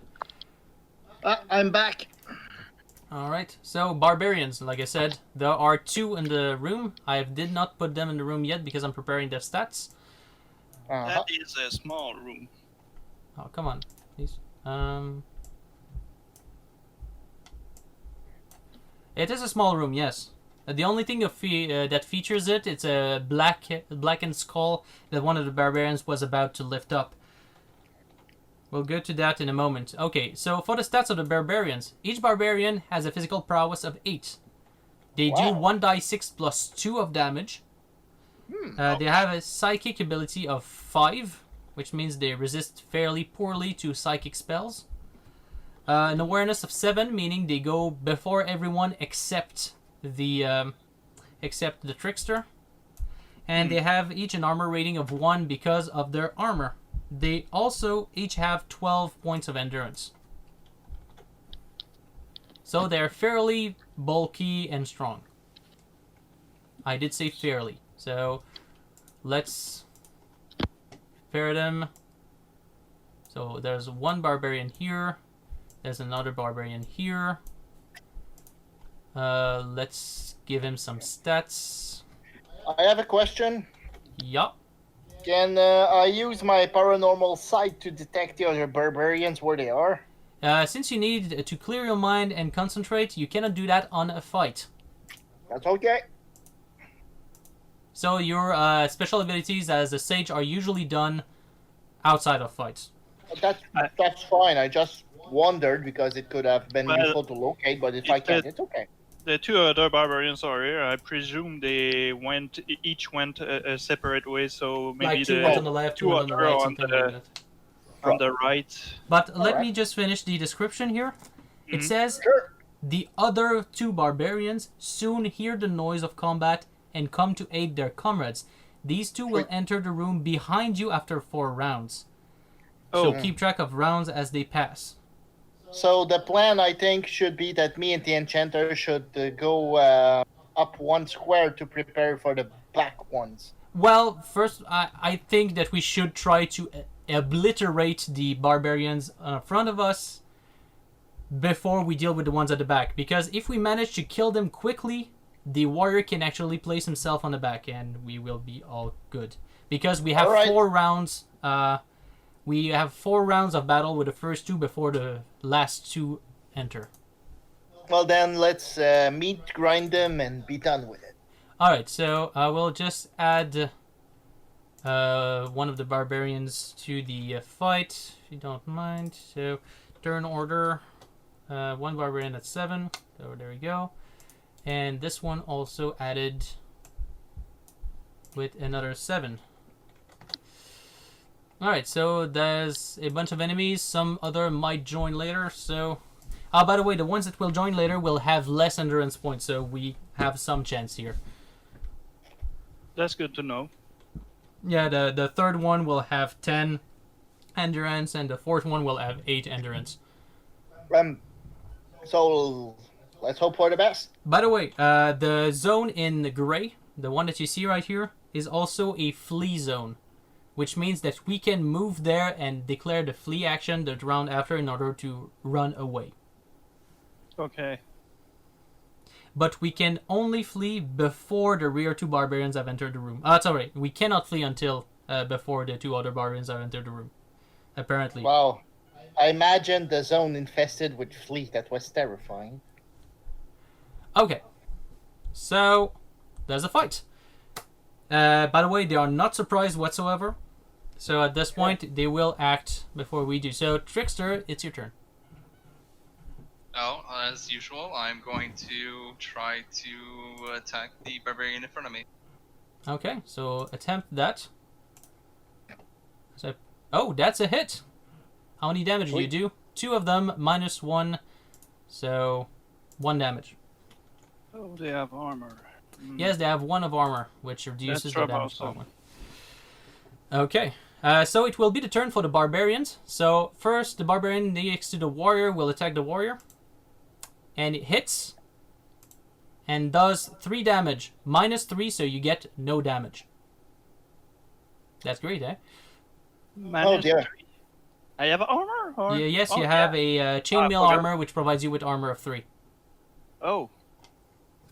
He's the only one with armor, right? No. All of us get armor of 2 because of our armor. So, if I remember, the Trickster has a leather armor, the Sage has leather armor, and I have silver armor, which all give armor to. Shouldn't I write it on my sheet? It's on your sheet. You're Oh, supposed it's to. a ring mail. Ah, It's sweet. a ring mail. Okay. Sorry. Okay. Okay. Oops. Oh well, it's not your turn anyway. Yeah, sorry. So the Mistake. second barbarian will attack the trickster. He needs to get 9 or he needs to get 7 or less. Sorry, to hit, and he hits. He hits very hard, but he does only 3 damage. On who? On the warrior? On the trickster. So the trickster managed to get 3 minus 2, which means 1 damage. Alright. Everything good? One is one. All right. So it will be the turn for the Sage, Enchanta, and Warrior. I will try to fry down the one that is next to the Trickster with a spell, if you don't mind. Fine. I'll keep my distance since the warrior's the best to the injure damage, and I'll throw the dagger so I can save my arrows. Okay, so at this point, I will attempt to get a 5 or lower with my dice because it's a very difficult spell. Yes, I managed first try. How on fire am I today? We are so You're a mage. Quick, drench the fire because you're gonna burn, man. Sword Thrust. 3d6 plus 2, 3 damage minus his armor. And that That's makes 13 damage minus 1, which means he dead. He totally dead. Dust. Why, dead barbarian, for sure. Although I have now cast my spell, which means that I no longer have it, which means I will have to pass the next turn remembering it. So, Sage, Warrior, it's your turn. Do whatever you want. So, to throw the dagger is the same as archery? Throw the dagger. It is the same as archery. So you roll 2 dice and you have to get your fighting prowess or less as a Alright, result. Cool. Alright, so let's do this. We'll wait until you are done throwing your dagger. Seriously, I cannot. Ah, damn! You missed 1. You missed with 1. Ah. I'll take my dagger after the fight, that's okay. Okay. Well, Warrior, it's your turn. I will attempt to hit No. him with my sword. And you miss as well. Darn. Question, can you take your arrows back after they're shot? No, not the arrows. The arrows shot are expended. Good, so yeah, I'll always try the dagger first then. All right. For sure. Trickster, it's your turn back. I'm going to move up 1 space to be beside the barbarian. Okay. So the barbarian will have 2 targets. It's the barbarian's turn, so we will have to throw the dice to figure out who he will hit. So 1, 2 for the warrior, 3, 4 for the trickster. So he aims for the trickster, apparently. And he will try to hit. Let's see if he hits. He has 7, which means he barely hits, but he hits. And making... Oh, Wait, what's he his has a fighting fighting prowess of 8. Okay, yeah, that hits. And he makes out a total of 8 damage minus your armor. I'll try to heal you up. That's still a big amount. Alright. Yeah. Must I be beside the trickster to touch him? You can only do so after combat. Oh, healing too? Yes. Alright. So after each paragraph, you can attempt 1 healing attempt. Cool, so let's knock it fast. Okay. Yeah, I believe the trickster might want to use his arrows once we deal with the other 2 barbarians. Anyway, so we're in round 2 anyway. So it will be our turn. I will spend my turn memorizing my sword thrust spell back. Actually, no, I will get the white fire this time. Lesser spell of damage, but it will be useful for the other 2 barbarians. Alright, what about the sage and the sage and the warrior? I'll clearly use an arrow to make sure that I still, with the most health I can fathom, so I can attempt to heal the trickster afterwards. That's great. So attempt your roll. Dum, ba-dum, bum. That's a miss. That's clearly a miss. Sorry, unlucky sage here. All right, Warrior, what about you? Well, I will try to hit him again, and hopefully this time it will work. Oh, now you get it. Yes, All right, do your damage. it's 1d. You roll Ah, 2d4. by the way, you roll 2d4 to hit. Oh, sorry. Could you roll 2d6 just so it'd be fair? Yeah. Sorry, I was sure I was on the right die. All right, so now you hit. Now roll your damage. Okay. Die 6. 1d6 plus 1. Whoa, 7 damage. That's great. 7 damage minus 1. So minus 6 damage. Expended my arrows, don't worry. It's done. Alright, me, I just remember my spell, so it's the Trickster's turn back. So, against all better judgment, as all tricksters do, I'm going to try to attack the barbarian with my sword. Okay, let's see. And that's a hit? Yes, that's a hit. For 4 damage. 4 damage, minus 1, so 3 damage. The barbarian is very heavily wounded, but we are on round 3, which is very good for us. Because he might die this round and everything's fine, but it is the barbarian turn. So we will first roll to know who he hits. So again, 1, 2 warrior, 3, 4 trickster, and that's a warrior attack.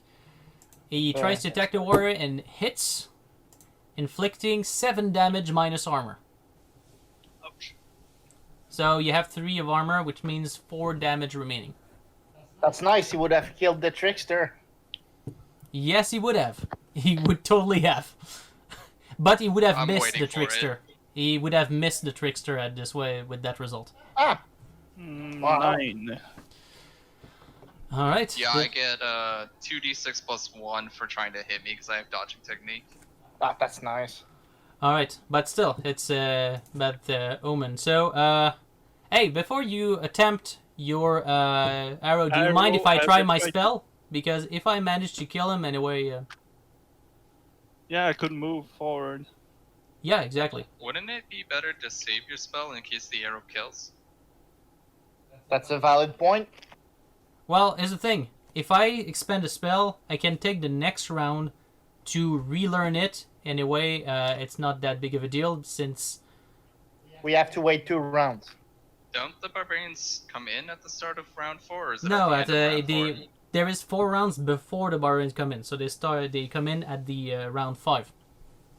Okay. Oh, Will I be able to heal Nope. me when we'll be alone, or? Nope. Ah, we cannot use food.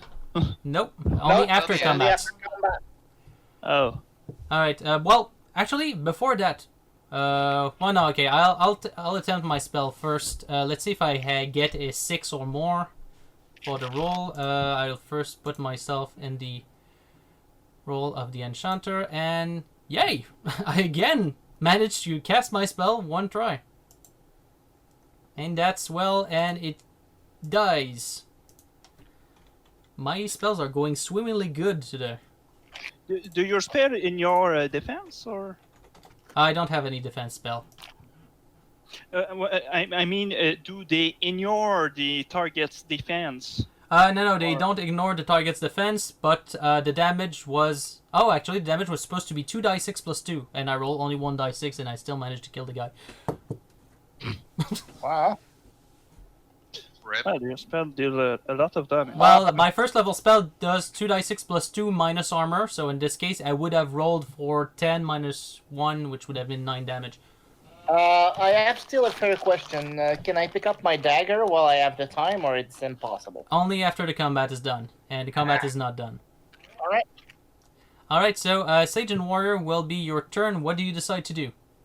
Well, I'll move on the Should I move? on the last square, on the. Okay, just The to end let of you the know wall. about the move rules. You cannot move through another player's...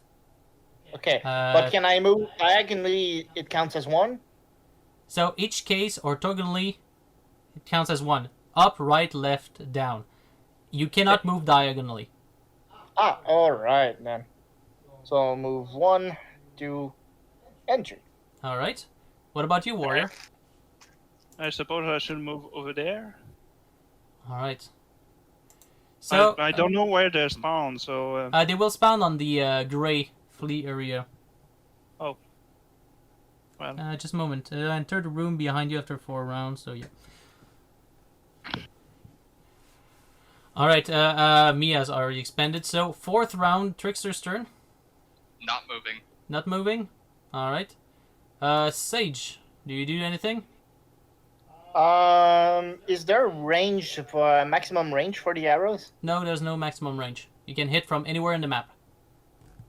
All right. So I'll stay there and I'll shoot arrows from there. Warrior, do you want to do something else before the barbarians arrive? Do you want to defend, move, anything? I shall use defend. Okay. On my end, I will prepare another spell, which will be another white fire for the purposes of this combat. So we go back to round 5. So round 5, barbarians appear. So let's summon the barbarians and add them to the fight after I've put their... So this one has a 10 endurance.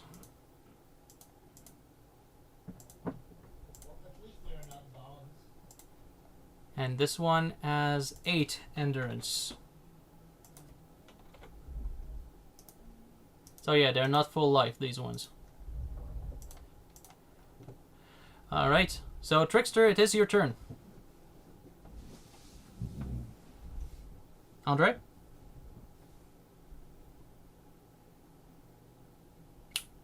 Andre, I'm not hearing you right now. Huh? Okay, I'm just... Pierre-Yves, could you warn the other ones that I'm suffering from internet issues and I'm reconnecting as quickly as I can?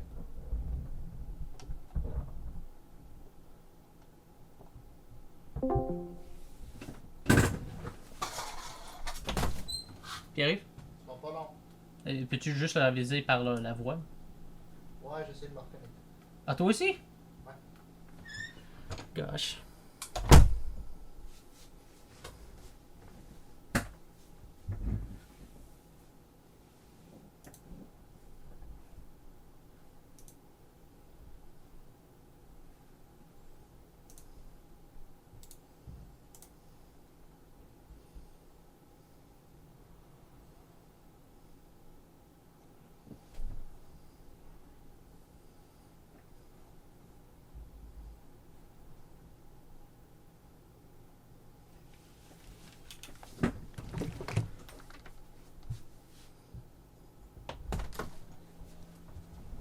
Je vois pas la connexion.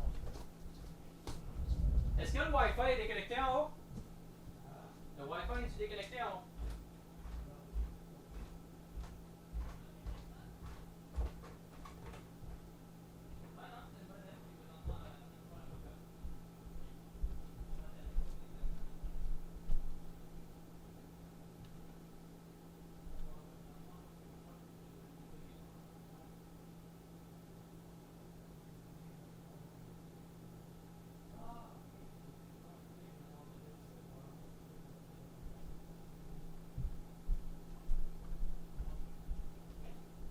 Ferais-tu mieux de faire un reset quand même?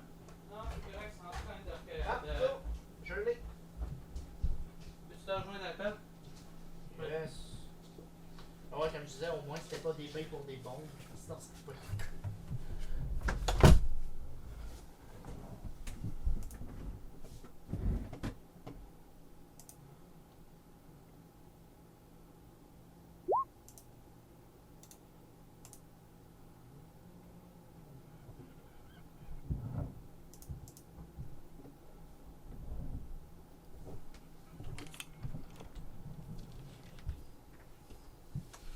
So sorry for people that are still listening to this video. We had some Wi-Fi issues. Slowly reconnecting. game. I Hello! can't Welcome start. back. Sorry, internet issue. Could not connect myself back. Oh. Did So, you, yeah, our Good Wi-Fi, interruption at the same time. our router actually just had a short circuit, something like that. Anyway, it reset. Just be waiting for Pierre-Yves. did the You okay? recording Join the crash call. or- Yeah, mais c'est parce qu'il faut que je me connecte à Discord. Ok. Je suis en train de connecter. Alright. Ah, okay. I think we have Pierre with us. Yay! Did the recording crashed or? No, the recording is not dependent on internet, so everything is fine. Oh. Barbarians attacked our modems. We fend them off. Basically, the recording did not record you while we were having internet issue, but that's the only bad thing. Oh. It's good. Okay, so Andre, that is your turn. You can start. What do you do? I will start by attacking the barbarian that is with 10 HP to try to do as much damage as possible with my bow. Yeah, while you do that, I will add them to the initiative round. Did you hit? I hit Yay! for 3. Minus 2. 1? Minus 1. They all have 1 armor. Which means 2 damage that I will be adding to his bar. Alright. We have that. It is now the barbarian's turn, so one of them will attack the warrior because he's right next to it. So let's do that. We commend the warrior's efforts. Yes, absolutely, we do. Maybe I should have stay one step behind, so the barbarian will have to move before. Maybe. But you have put the defend action, which means he needs 3 dice to hit you. Yep.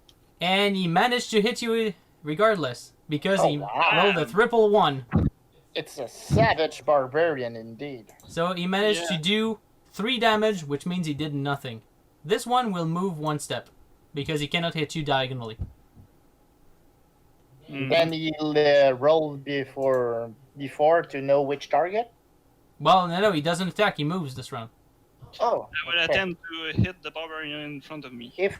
If we move, can we attack afterwards, or it takes our whole action? No, it takes a whole action. All right. You either move or you attack. Nothing in Cool. So I hit the barbarian. Yep, for how many damage? Oh, 3 damage. No, I'll 2 see damage. 2 damage? 2 damage minus 1, because you have 1 die 6 plus 1. Oh, so the number that came out is already modified. Well, no, not really. You rolled 1 die Oh. 6, I added plus 1 in my head, and I removed 1 for the guy's armor. Oh, okay. That just had calculation. On my end, I will try to assassinate the one which is just in front of me with a spell. Let's hope it doesn't fail me this time. I need 6 or more. Or less. Damn it. I did not get it. Good You rolling did as a great. barbarian. Oh yeah, I rolled as a barbarian. Sorry, I was confused in the roll 20, but just assume it's mine. So that's mine. Sage, what do you do? I'm gonna shoot the one in front of the warrior with an arrow in the knee. Okay. Not sure how you will hit the knee, but try it anyway. And you missed. Apparently, range weapon is not your fort. One day I'll hit, right? So warrior already did the stuff, enchanter already did the stuff. It's the trickster's turn. Alright, I will continue firing at the injured barbarian to try to kill it. And you hit.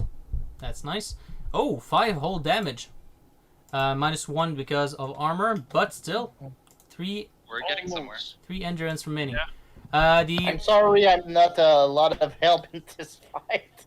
It's okay. So the barbarian, which only has the warrior to hit, will try to hit the warrior. Manage to hit, and does 6 damage. Minus 3, which means 3 damage. Ouch. Alright. The other barbarians will roll 1 or 2 on the warrior, 3 or 4 on the wizard. Damn it, he rolls for me. Does he hit me? He does. How many damage? A whole whopping 7 damage, minus 2 armor. So 5 sur- damage. Ouch. And you survived. Yes, I did. I did survive. And I rolled everything as the enchanter because I do not know how to use Roll20. Alright, I will attempt to fry that impudent barbarian. I will attempt to roll now 7 or more. Because each time I retry casting a spell I haven't succeeded, I get +1. 7 or less. I need 7 or less. And I hit. And this time it does 6 damage. Minus armor. So 5 damage. Oh, that's No. Yeah, I said 5 damage. There we go. That's something. Warrior, your turn. I will attempt to hit the barbarian on my left, I think. On your right, right? On your left.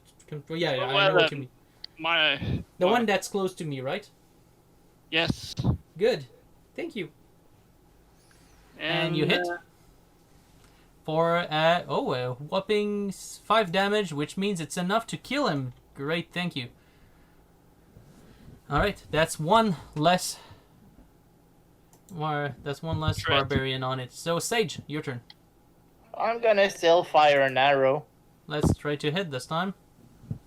Would be nice. You miss. Trickster, it's your turn. Well, I'll keep on firing my arrows to try to kill the barbarian. Have better luck than me, please. I Well- seem to have better luck than you. Good. And you manage to strike the deadly blow on a barbarian and he dies. We succeed.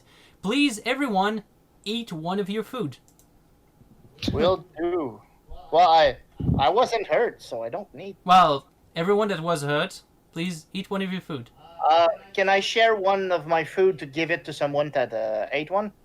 Well, you could, but at this point, I feel that it will be useless considering the next paragraph. We can only Eat one food. Yeah, unfortunately. Okay. And you can jump your health 1 endurance up.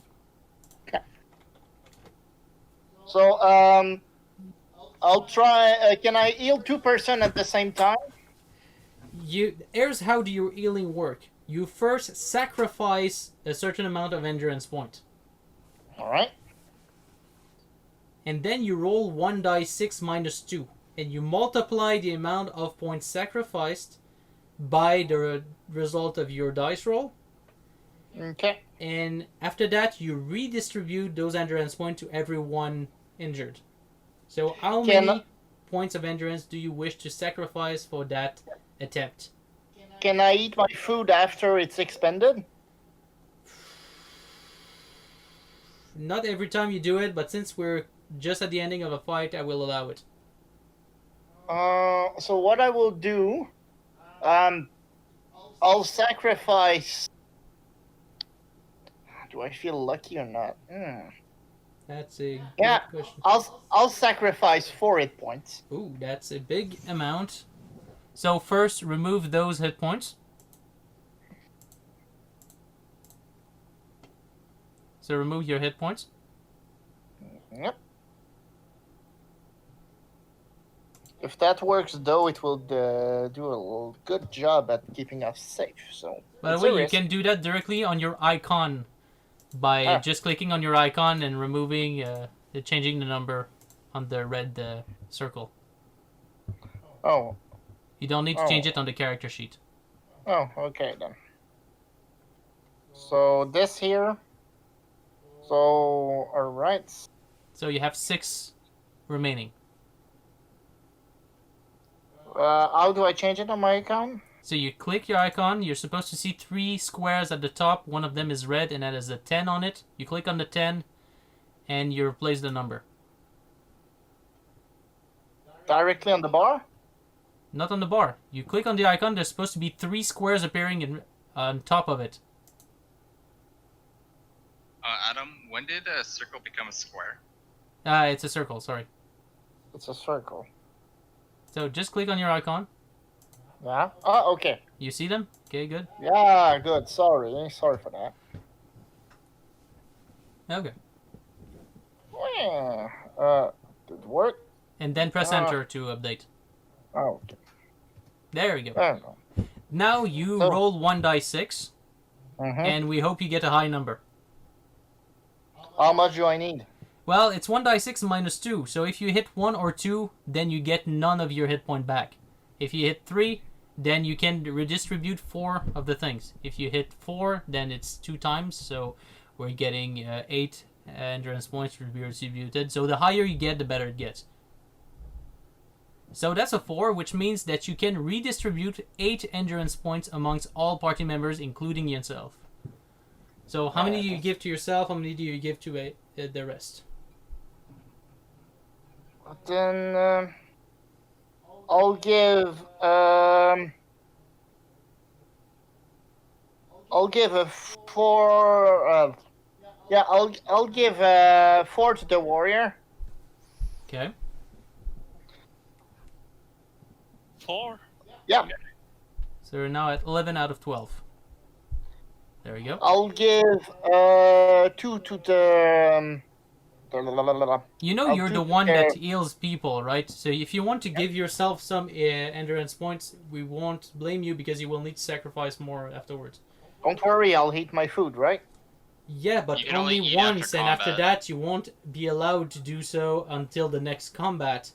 Okay, then get one of the warrior then, so I can redistribute more Okay, so equally. warrior, you only have 10.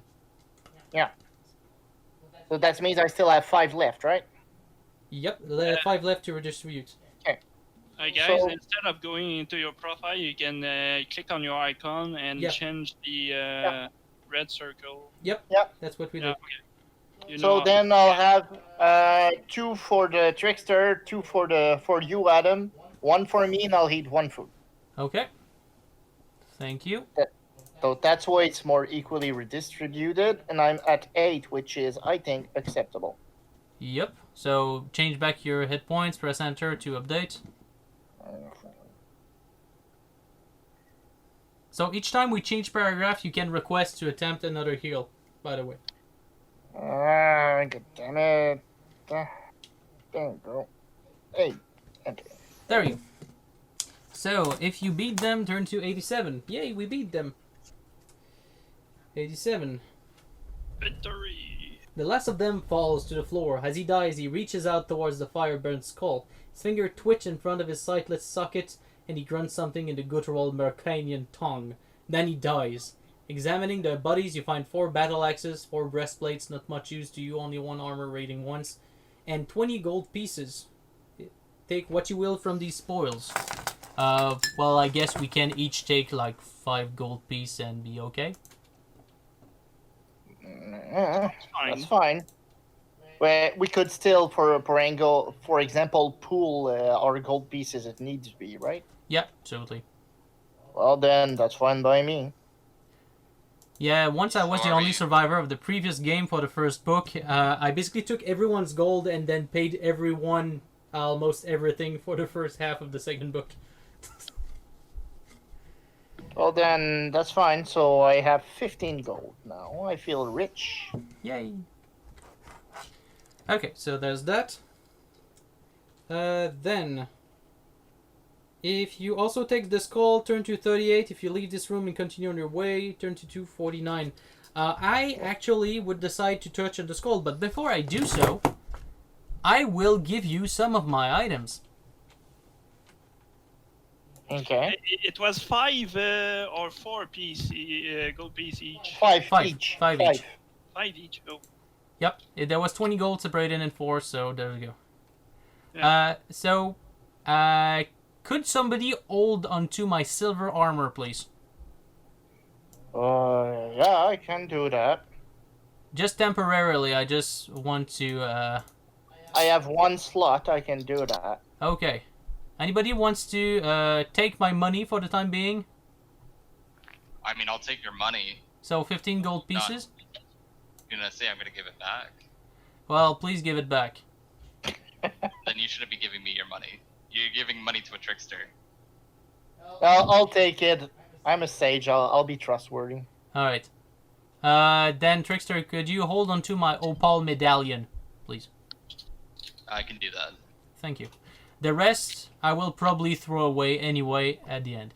So let's. How much money should I hold for you? 15 gold pieces. All right. So add them to your total own pouch of- for 30 gold pieces. Yep. You're going to grab the skull. Yes, I am going to grab the skull because that's the Your best silver thing that can armor happen. was an armor rating of 2, right? Yes, the silver armor has an armor rating of 2. But I will get it back very soon. I just wanted to liberate as much of my inventory as I could. And you know, I'm just updating correctly everything. So I sense a trap from that skull. So, no, at this point, and the multiplayer party, if no one specified he or she was studying the skull, then the first player in the battle order who has done so. So, just to give you a long story short, I'm instantly teleported to a room full of parchments, magical parchments, which I can take with me, each one taking one level of encumberment, each counting as one item. There are several parchments which are very good, and I will use some of them. So just to let you know, because I'm a good teammate, I will prepare 2 scrolls of invisibility. The scrolls of invisibility for this book allow us to flee automatically from one fight. So wherever in deep shit we can flee. That's nice. What are the other options? Well, I will tell you as long as I take them. There are as many healing scrolls that I want. Each healing scroll can heal 2 dice of endurance point, which is awesome. Yes. But those will be the remaining parts of my inventory. So I will first take a look. So just as insurance, I will take 1 scroll of time blink. What it does is put us back at the beginning of any fight. So if anybody dies, I can basically says time travel, and we're going back to the beginning of the fight, and we reset our stats and everything. Damn. Shouldn't we take more time blink than invisibility? I think we will win most of our fights. And I prefer not taking more time on fights compared to taking healing scrolls, for instance. I also will take... do I take 1 or 2? I will take 2 because I'm greedy. I will take 2 scrolls of adjust. Which are? Basically, this is a scroll that I can use in order to switch one of my stats, remove one of my stat and add 1 to another of my stat. Basically, it is a scroll of min-maxing. Wow. And I will probably use both of them to reduce my fighting prowess and increase my psychic ability to cast spells more reliably. Just to let you know. Are you the only one who can use the scroll? No, I can give scrolls to other people. It's just that I would not suggest to any of you to remove any of your psychic ability, because it helps you resist to magical effects. And since I will never wield a sword in my life, I figured I did not need my fighting prowess. You might be forced to one day. Yes, You'll I might cry. be forced, but the day I will be forced, I will be effed. Like, for instance, fighting a beast that is immune to magic. For the remaining 5 spots on my inventory, I will replace my food to take a lot of scroll of healing, which heals of 2 dice 6. That's better than food, yeah. Yeah. Because I can use them at any time. So, yeah. Alright, and by the way, why don't I use the scroll of adjust and then take some more scrolls? Because it says... okay, so... each scroll can be used once, because once read, it will convert. Also, none of the scrolls can be read in this room, so you cannot get endless precognitions before leaving or whatever. So you cannot. So I cannot use the scrolls in that room. Once I have taken all of my scrolls, which I did, I will be able to go back. But before I do, if the sage wants to attempt another heal before I come back in order to heal the rest of the party members, you can spend a couple points and try it out. Then I use an healing scroll. Worst scenario. Worst scenario.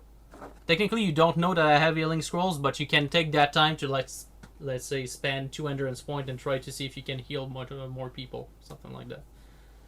All right, then I'll use another 3 hit points. Okay. I'll try to redistribute those. So you're now at 5 hit points, Bum-ba-da-dum. and then you roll your 1d6 minus 2. Oh, that's another 4, which means you can technically redistribute 6 endurance points between you, the warrior, and the trickster. Because I'm not there, technically. Right.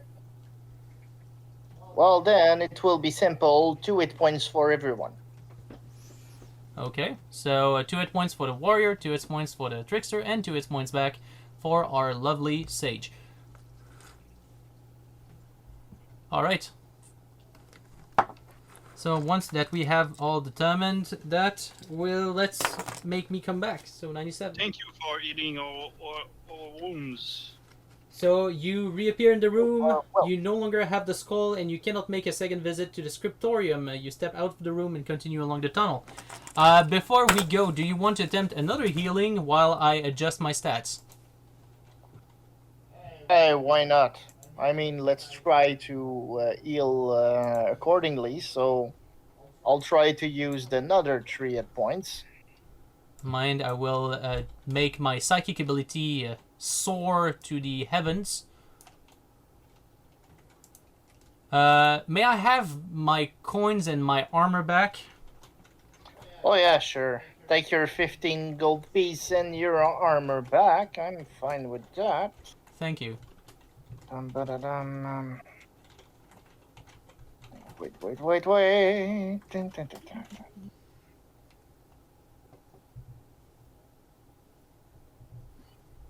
And the sage, if you want to heal during battles, do you want some scrolls of healing? Yeah, that would be nice because I'll be on the back row most of the time, so I think it would be preferable. Alright, I'll give you 3 just in case. Fine by me.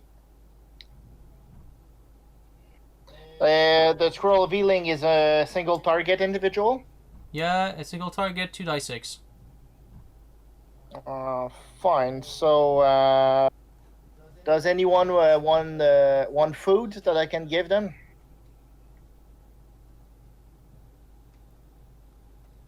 Are there any taker for foods?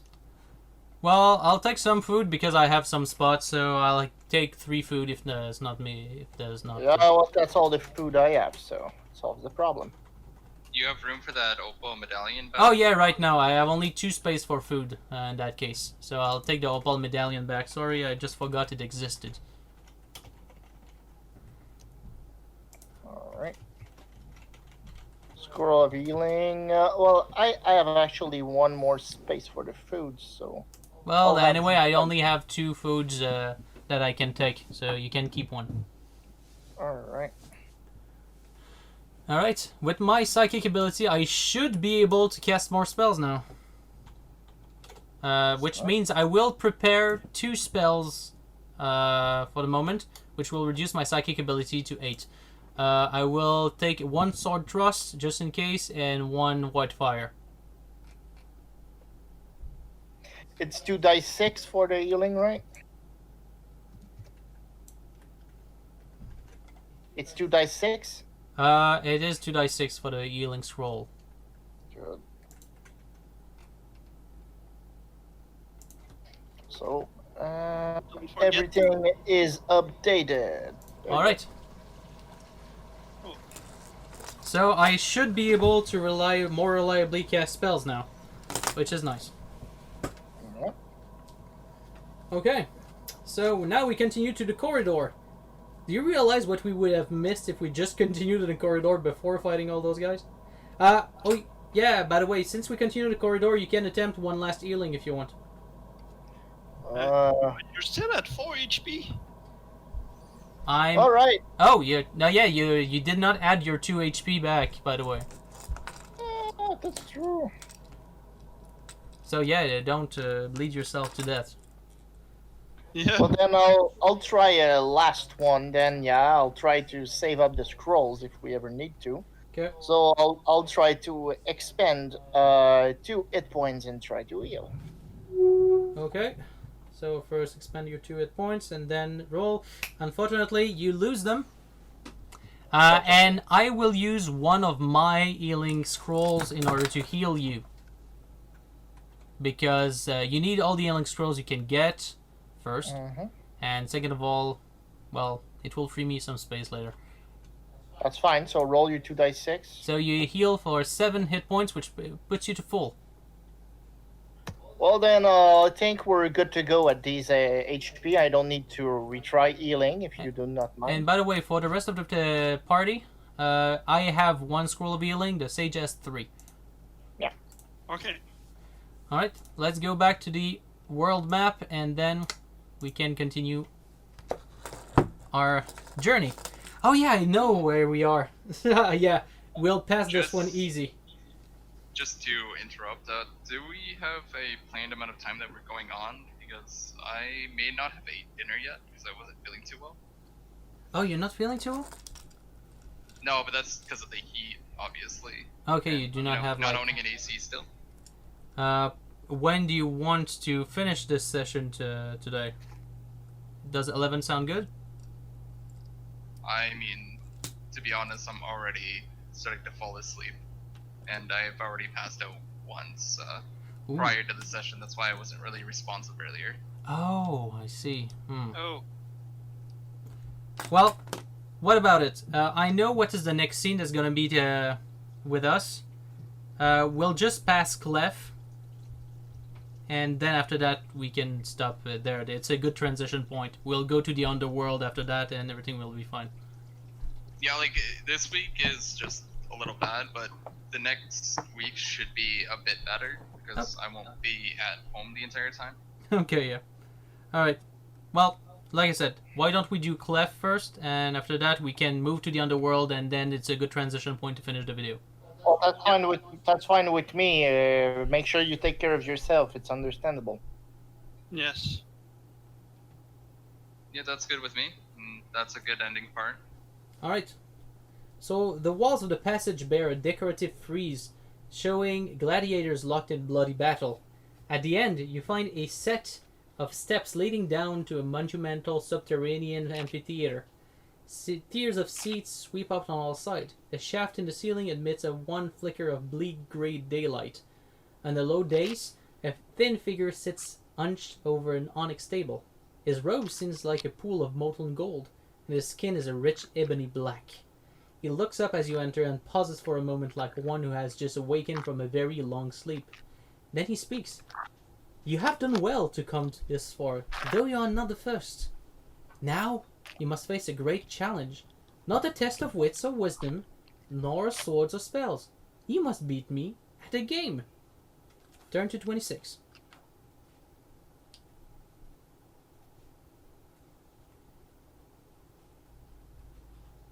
So, 26. The being spreads his hands over the surface of the table. As he draws them back, 14 gleaming gold coins are revealed. 7 in a line in front of him, 7 on your side on the table. Beside each line of coins rests a 6-sided die. All the coins are showing heads. I am called Clef, says the mysterious being. I am grandmasters of this game, which the true Magi called the Spiral of Gold. Pay close attention, as I explain to you. We play in rounds called spirals. In the first spiral, I shall secretly select a number on my die, placing it under my hand, with the number I have chosen uppermost. You do the same. Then we reveal and compare our chosen numbers. Suppose that I have the higher number. In this case, you would lose some of your coins, equal to the difference between our two chosen numbers. I do not get the coins you lose, they just vanish. Alright, so in our example, you have lost some of your coins. I would not lose any, but the number I displayed on my die is the number of coins I have to flip over from heads to tails. So if I displayed a 4 and you displayed a 3, you'd lose 1 coin, and I'd have to flip over 4 of my own coins from heads to tail. Then we start the next spiral by recovering, that is, if either player has any coins showing tails, he can flip one of them over to heads again. Then we select numbers as before, and play proceed until one player has no heads showing at the end of a spiral. Then he's lost. There are 3 other rules you must remember. You cannot choose a number on your die that is equal to or greater than the number of heads you have showing. That means we can each put any number from 1 to 6 on the first spiral, since we start with 7 coins, all heads up. But if at some later point in the game I had only 5 heads showing, I'd have to choose a number from 1 to 4. Secondly, if we both choose the same number, then that spiral is a draw and neither player loses anything. Lastly, when you have to lose a number of coins, you must take them from the heads, not the tails, among the coins you have left. So, do you understand how to play? If you reply that you're ready for a game, turn to 15. If you tell him you have no idea what this game is about, turn to 10. Don't worry guys, I'll take care of it. So, I have understood the rules of the game and I will win it. If Do you not lose, want to- you lose your coins. Well, I do not lose actually my coins. Clef is the one that provides the coin for the bet. You don't want to let anybody else try to figure out how to do the puzzle? Well, does anyone wants to try? Or does anyone have understood the rules of the game? I think I understand the rules of the game, but I'm not sure I'd be the smartest person around. Well, do you want to try it out? Well, Adam can always guide us through if we have questions, I guess. I could. So do you want to try out? Fluff? No, I won't try it. What about you, Pierre? Why not? If you can guide me through what I have to do, yeah, sure. It's gonna do a Well, little it check. will require me showing you something like visually, so just allow me a moment. I will go to the I'll go to the battle map. I will just remove anything here and I will show you what it means. Alright. So let's remove no, let's not remove our things for the moment. I'll just put them aside. Alright, so here's the thing. There will be coins. You have 7, Clef has 7. So I'll put them as little C's. Uh-huh. Do I die if I lose? The Clef did not explain the Consequences. consequences of losing the game. So I will also draw 2 lines. Well, I should have 7 coins, right? I have 6. Oh yeah, that's it, correct. I will just draw the playing field and then I will correct my mistake. Alright, so there are 7 coins each. So I will put 7 coins for Clef, 7 coins for you. You will have the ones on the left. Alright. So each turn you will each select a number between 1 and 6. Okay. So let's just say that you pick, let's say 3 and he picks 5. Well, let's just say that. Alright. That means he wins this round. That means he takes the difference, which would be 2, and we would remove them. So you would have 2 less coins. But he would have to expend the 5 coins he used for that round. Okay. So which means they would be tails instead of heads. Okay. Make sense so far? Then we start the Mhm. next turn and you would refresh one of his coins and then you could play again. You can only expend you can only choose a number which is equal to 1 less than the number of coins you have on the heads. For instance, you would only be able to use 2 and you would only be able to use 4. Just 4. Alright. Make sense? Yeah, yeah. Alright, so I will place the field of battle here, and we can now begin to play. Oh, damn. So does the And, rule make sense for everyone? Yes, it does. Alright. Excellent. He conceals his die behind a slender hand and smiles across the table at you as he considers his opening gambit. So in a multiplayer party, decide who is playing against him. In this case, we'll have our sage. The player must choose the numbers without conferring with the rest of the party. Choose your opening number, which must be between 1 and 6 inclusive. Grandmaster Clef is ready. When you are decided, we'll go to paragraph 20. I'll take 3. You will choose 3. Yeah. So Clef opens his hand and displays a 5. So at this point, what means is that 2 of your coins will disappear. Yeah. But 5 of his coins will be expended. Alright, that's great. If your number was 3, then turn to 40. Right? 40. After recovering for the next spiral, he has 3 heads and 4 tails. You have 5 coins, all heads. Choose your number for the next spiral, and then we'll go to 60. So he can only choose 1 or 2. You can choose Well- 1, 2, 3, or 4. Well, the one that wins, is it when someone has no coins on the board? The one that has no heads on the board. So basically, if you make him lose 3 coins right now on this turn, you win. So if I would pick 4, it would all lose. If you pick 4 and he picks 2, that means you expend 4, but he expends, but he loses 2 of his coins. But you would get 1 back, meaning that you would get 2 coins at the next turn. So just think about your stuff and choose the amount of coins between 1 and 4, and then we'll go to 60. I'd say 2 at this round. We You're not cannot confer with us, so he has You're the. not supposed to consult to me. I'm a big sage. I can choose my own coin. Yeah, we cannot actually give him advice. I just explained him the rules. I'm just talking to myself. Alright? Then you choose the amount of coins, and then I will reveal what Clef has decided. I'll go with a bold move. I'll pick another 3. You'll pick 3.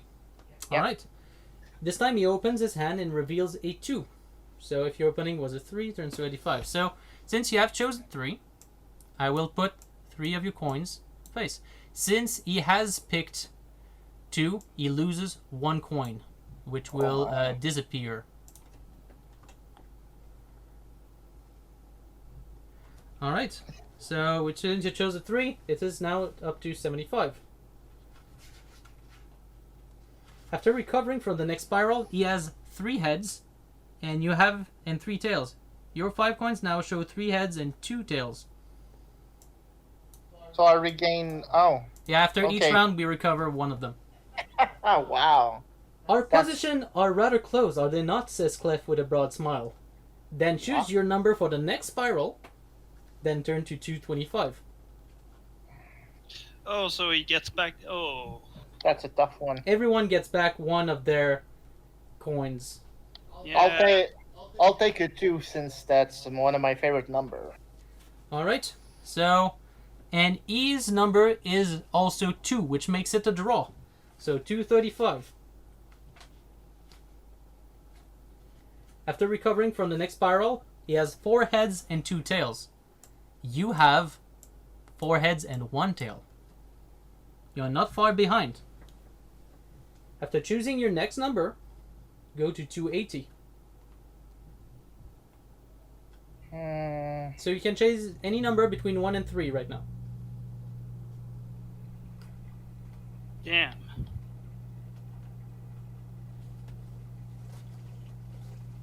I'll stick with the 2. You'll stick with it too. Alright. Yeah. His chosen number is 3 this turn. If you chose a 1, 2, and 2, so he chose 3, you chose 2, which means you will lose 1. I'll say you that right away. And he will expend 3. Seems good for you, eh? So if you choose a 2, turn to 285. Alright. I'll choose another 2. Recovery for the next spiral leaves Clef with 2 heads and 4 tails. You have 4 heads. Oh, wait. He shakes his head. Ah, dear me, he says with a rueful smile. I have been outmaneuvered and now cannot win. Because he can only choose 1 coin and you can choose up to 3 coins, meaning that he will lose his 2 remaining coins next turn. Yeah, true. Well, That's okay. you won. Congratulations. Do you know in how many rounds I won? Probably like 3. 1. Wow. He chose 5, I chose 4, and he was screwed. That's probably what you would have chosen, right? Yeah, well, I would have continued with my winning streak. I just knew what was the winning strategy, but the first time was luck. The second time I passed this place was knowledge. It's But I always think more your exciting try, to I get think new your players. try was actually more interesting. Yeah. So let's remove those from the board. Let's remove the lines from the board as well. And let's go back to the world map. We'll just have one last description before the end of the session. Clef looks at you with a wry smile. Very few people have ever beaten me at the game, he says. No reward I can truly offer expresses my admiration. Nonetheless, I have a couple of items that might interest you.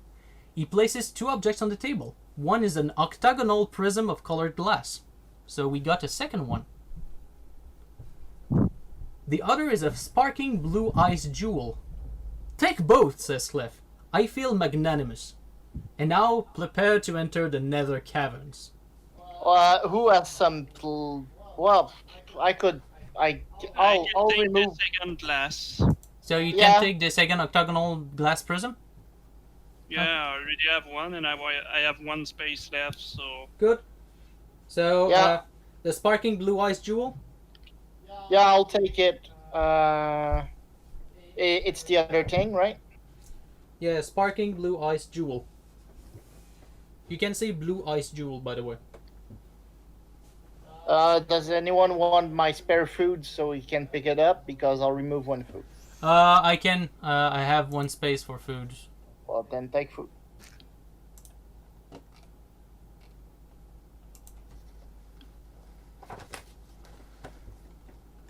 Holding up, Andre? We're not closely done. Yeah, I'm still here. Okay.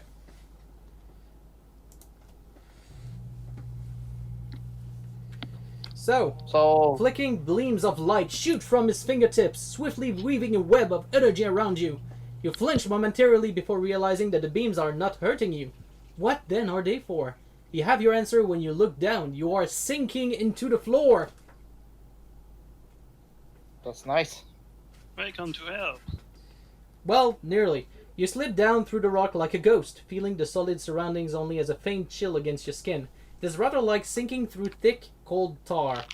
As at last Clef's spell brings you to the lower level of the Battlepits, you emerge from a rough stone ceiling and drift gently down to solidify on a set of crude steps. An updraft from below brings a stifling, dank heat.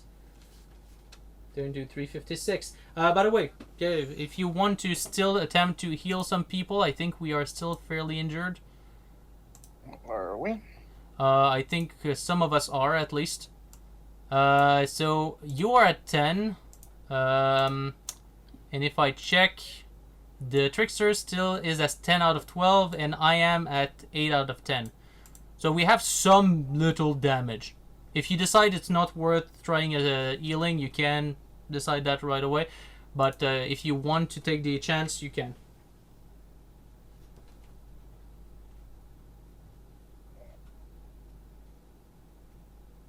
So the best multiplier I can have is 3, right? No, actually it would be 4 if you hit a 6 on your dice. It's a 5, it's 3. 5 is 3, yes. 4. Why not? I'll try a last 2 hit points to heal, so if we can perhaps recuperate, good. If not, well, at 8 I can survive. Okay, well, let's try it out. Roll your die. Oh, that's a 5. That's great. Times 3, which means 2 each, I guess. And we are all full health. Yeah. That's great. Alright, so 356. So you start to make the descent. The steps soon emerge from a perilous ledge that snakes down the back wall of a vast underground cave. You look out for a moment, awestruck at the unearthly panorama before you. The cavern stretches away for 2 kilometers or more, and the ceiling is 100 meters high in places. The basin below is the crater of a dormant volcano, and a deep red glow illuminates the cave from volcanic geysers that sputter and gurgle lava through cracks in the cave floor. I will leave us with that description, and I will finish that paragraph on the next session. Does that sound good? That's fine with me. So right now we are on the underbelly of the Battlepits of Krarth, a dormant volcano with volcanic geysers. So welcome to hell. Sweet. Alright, I'll just note down on my sheet where we are, and everything should be fine. So I'll put that under my name. So 350, is that 356? Yeah, it's 356.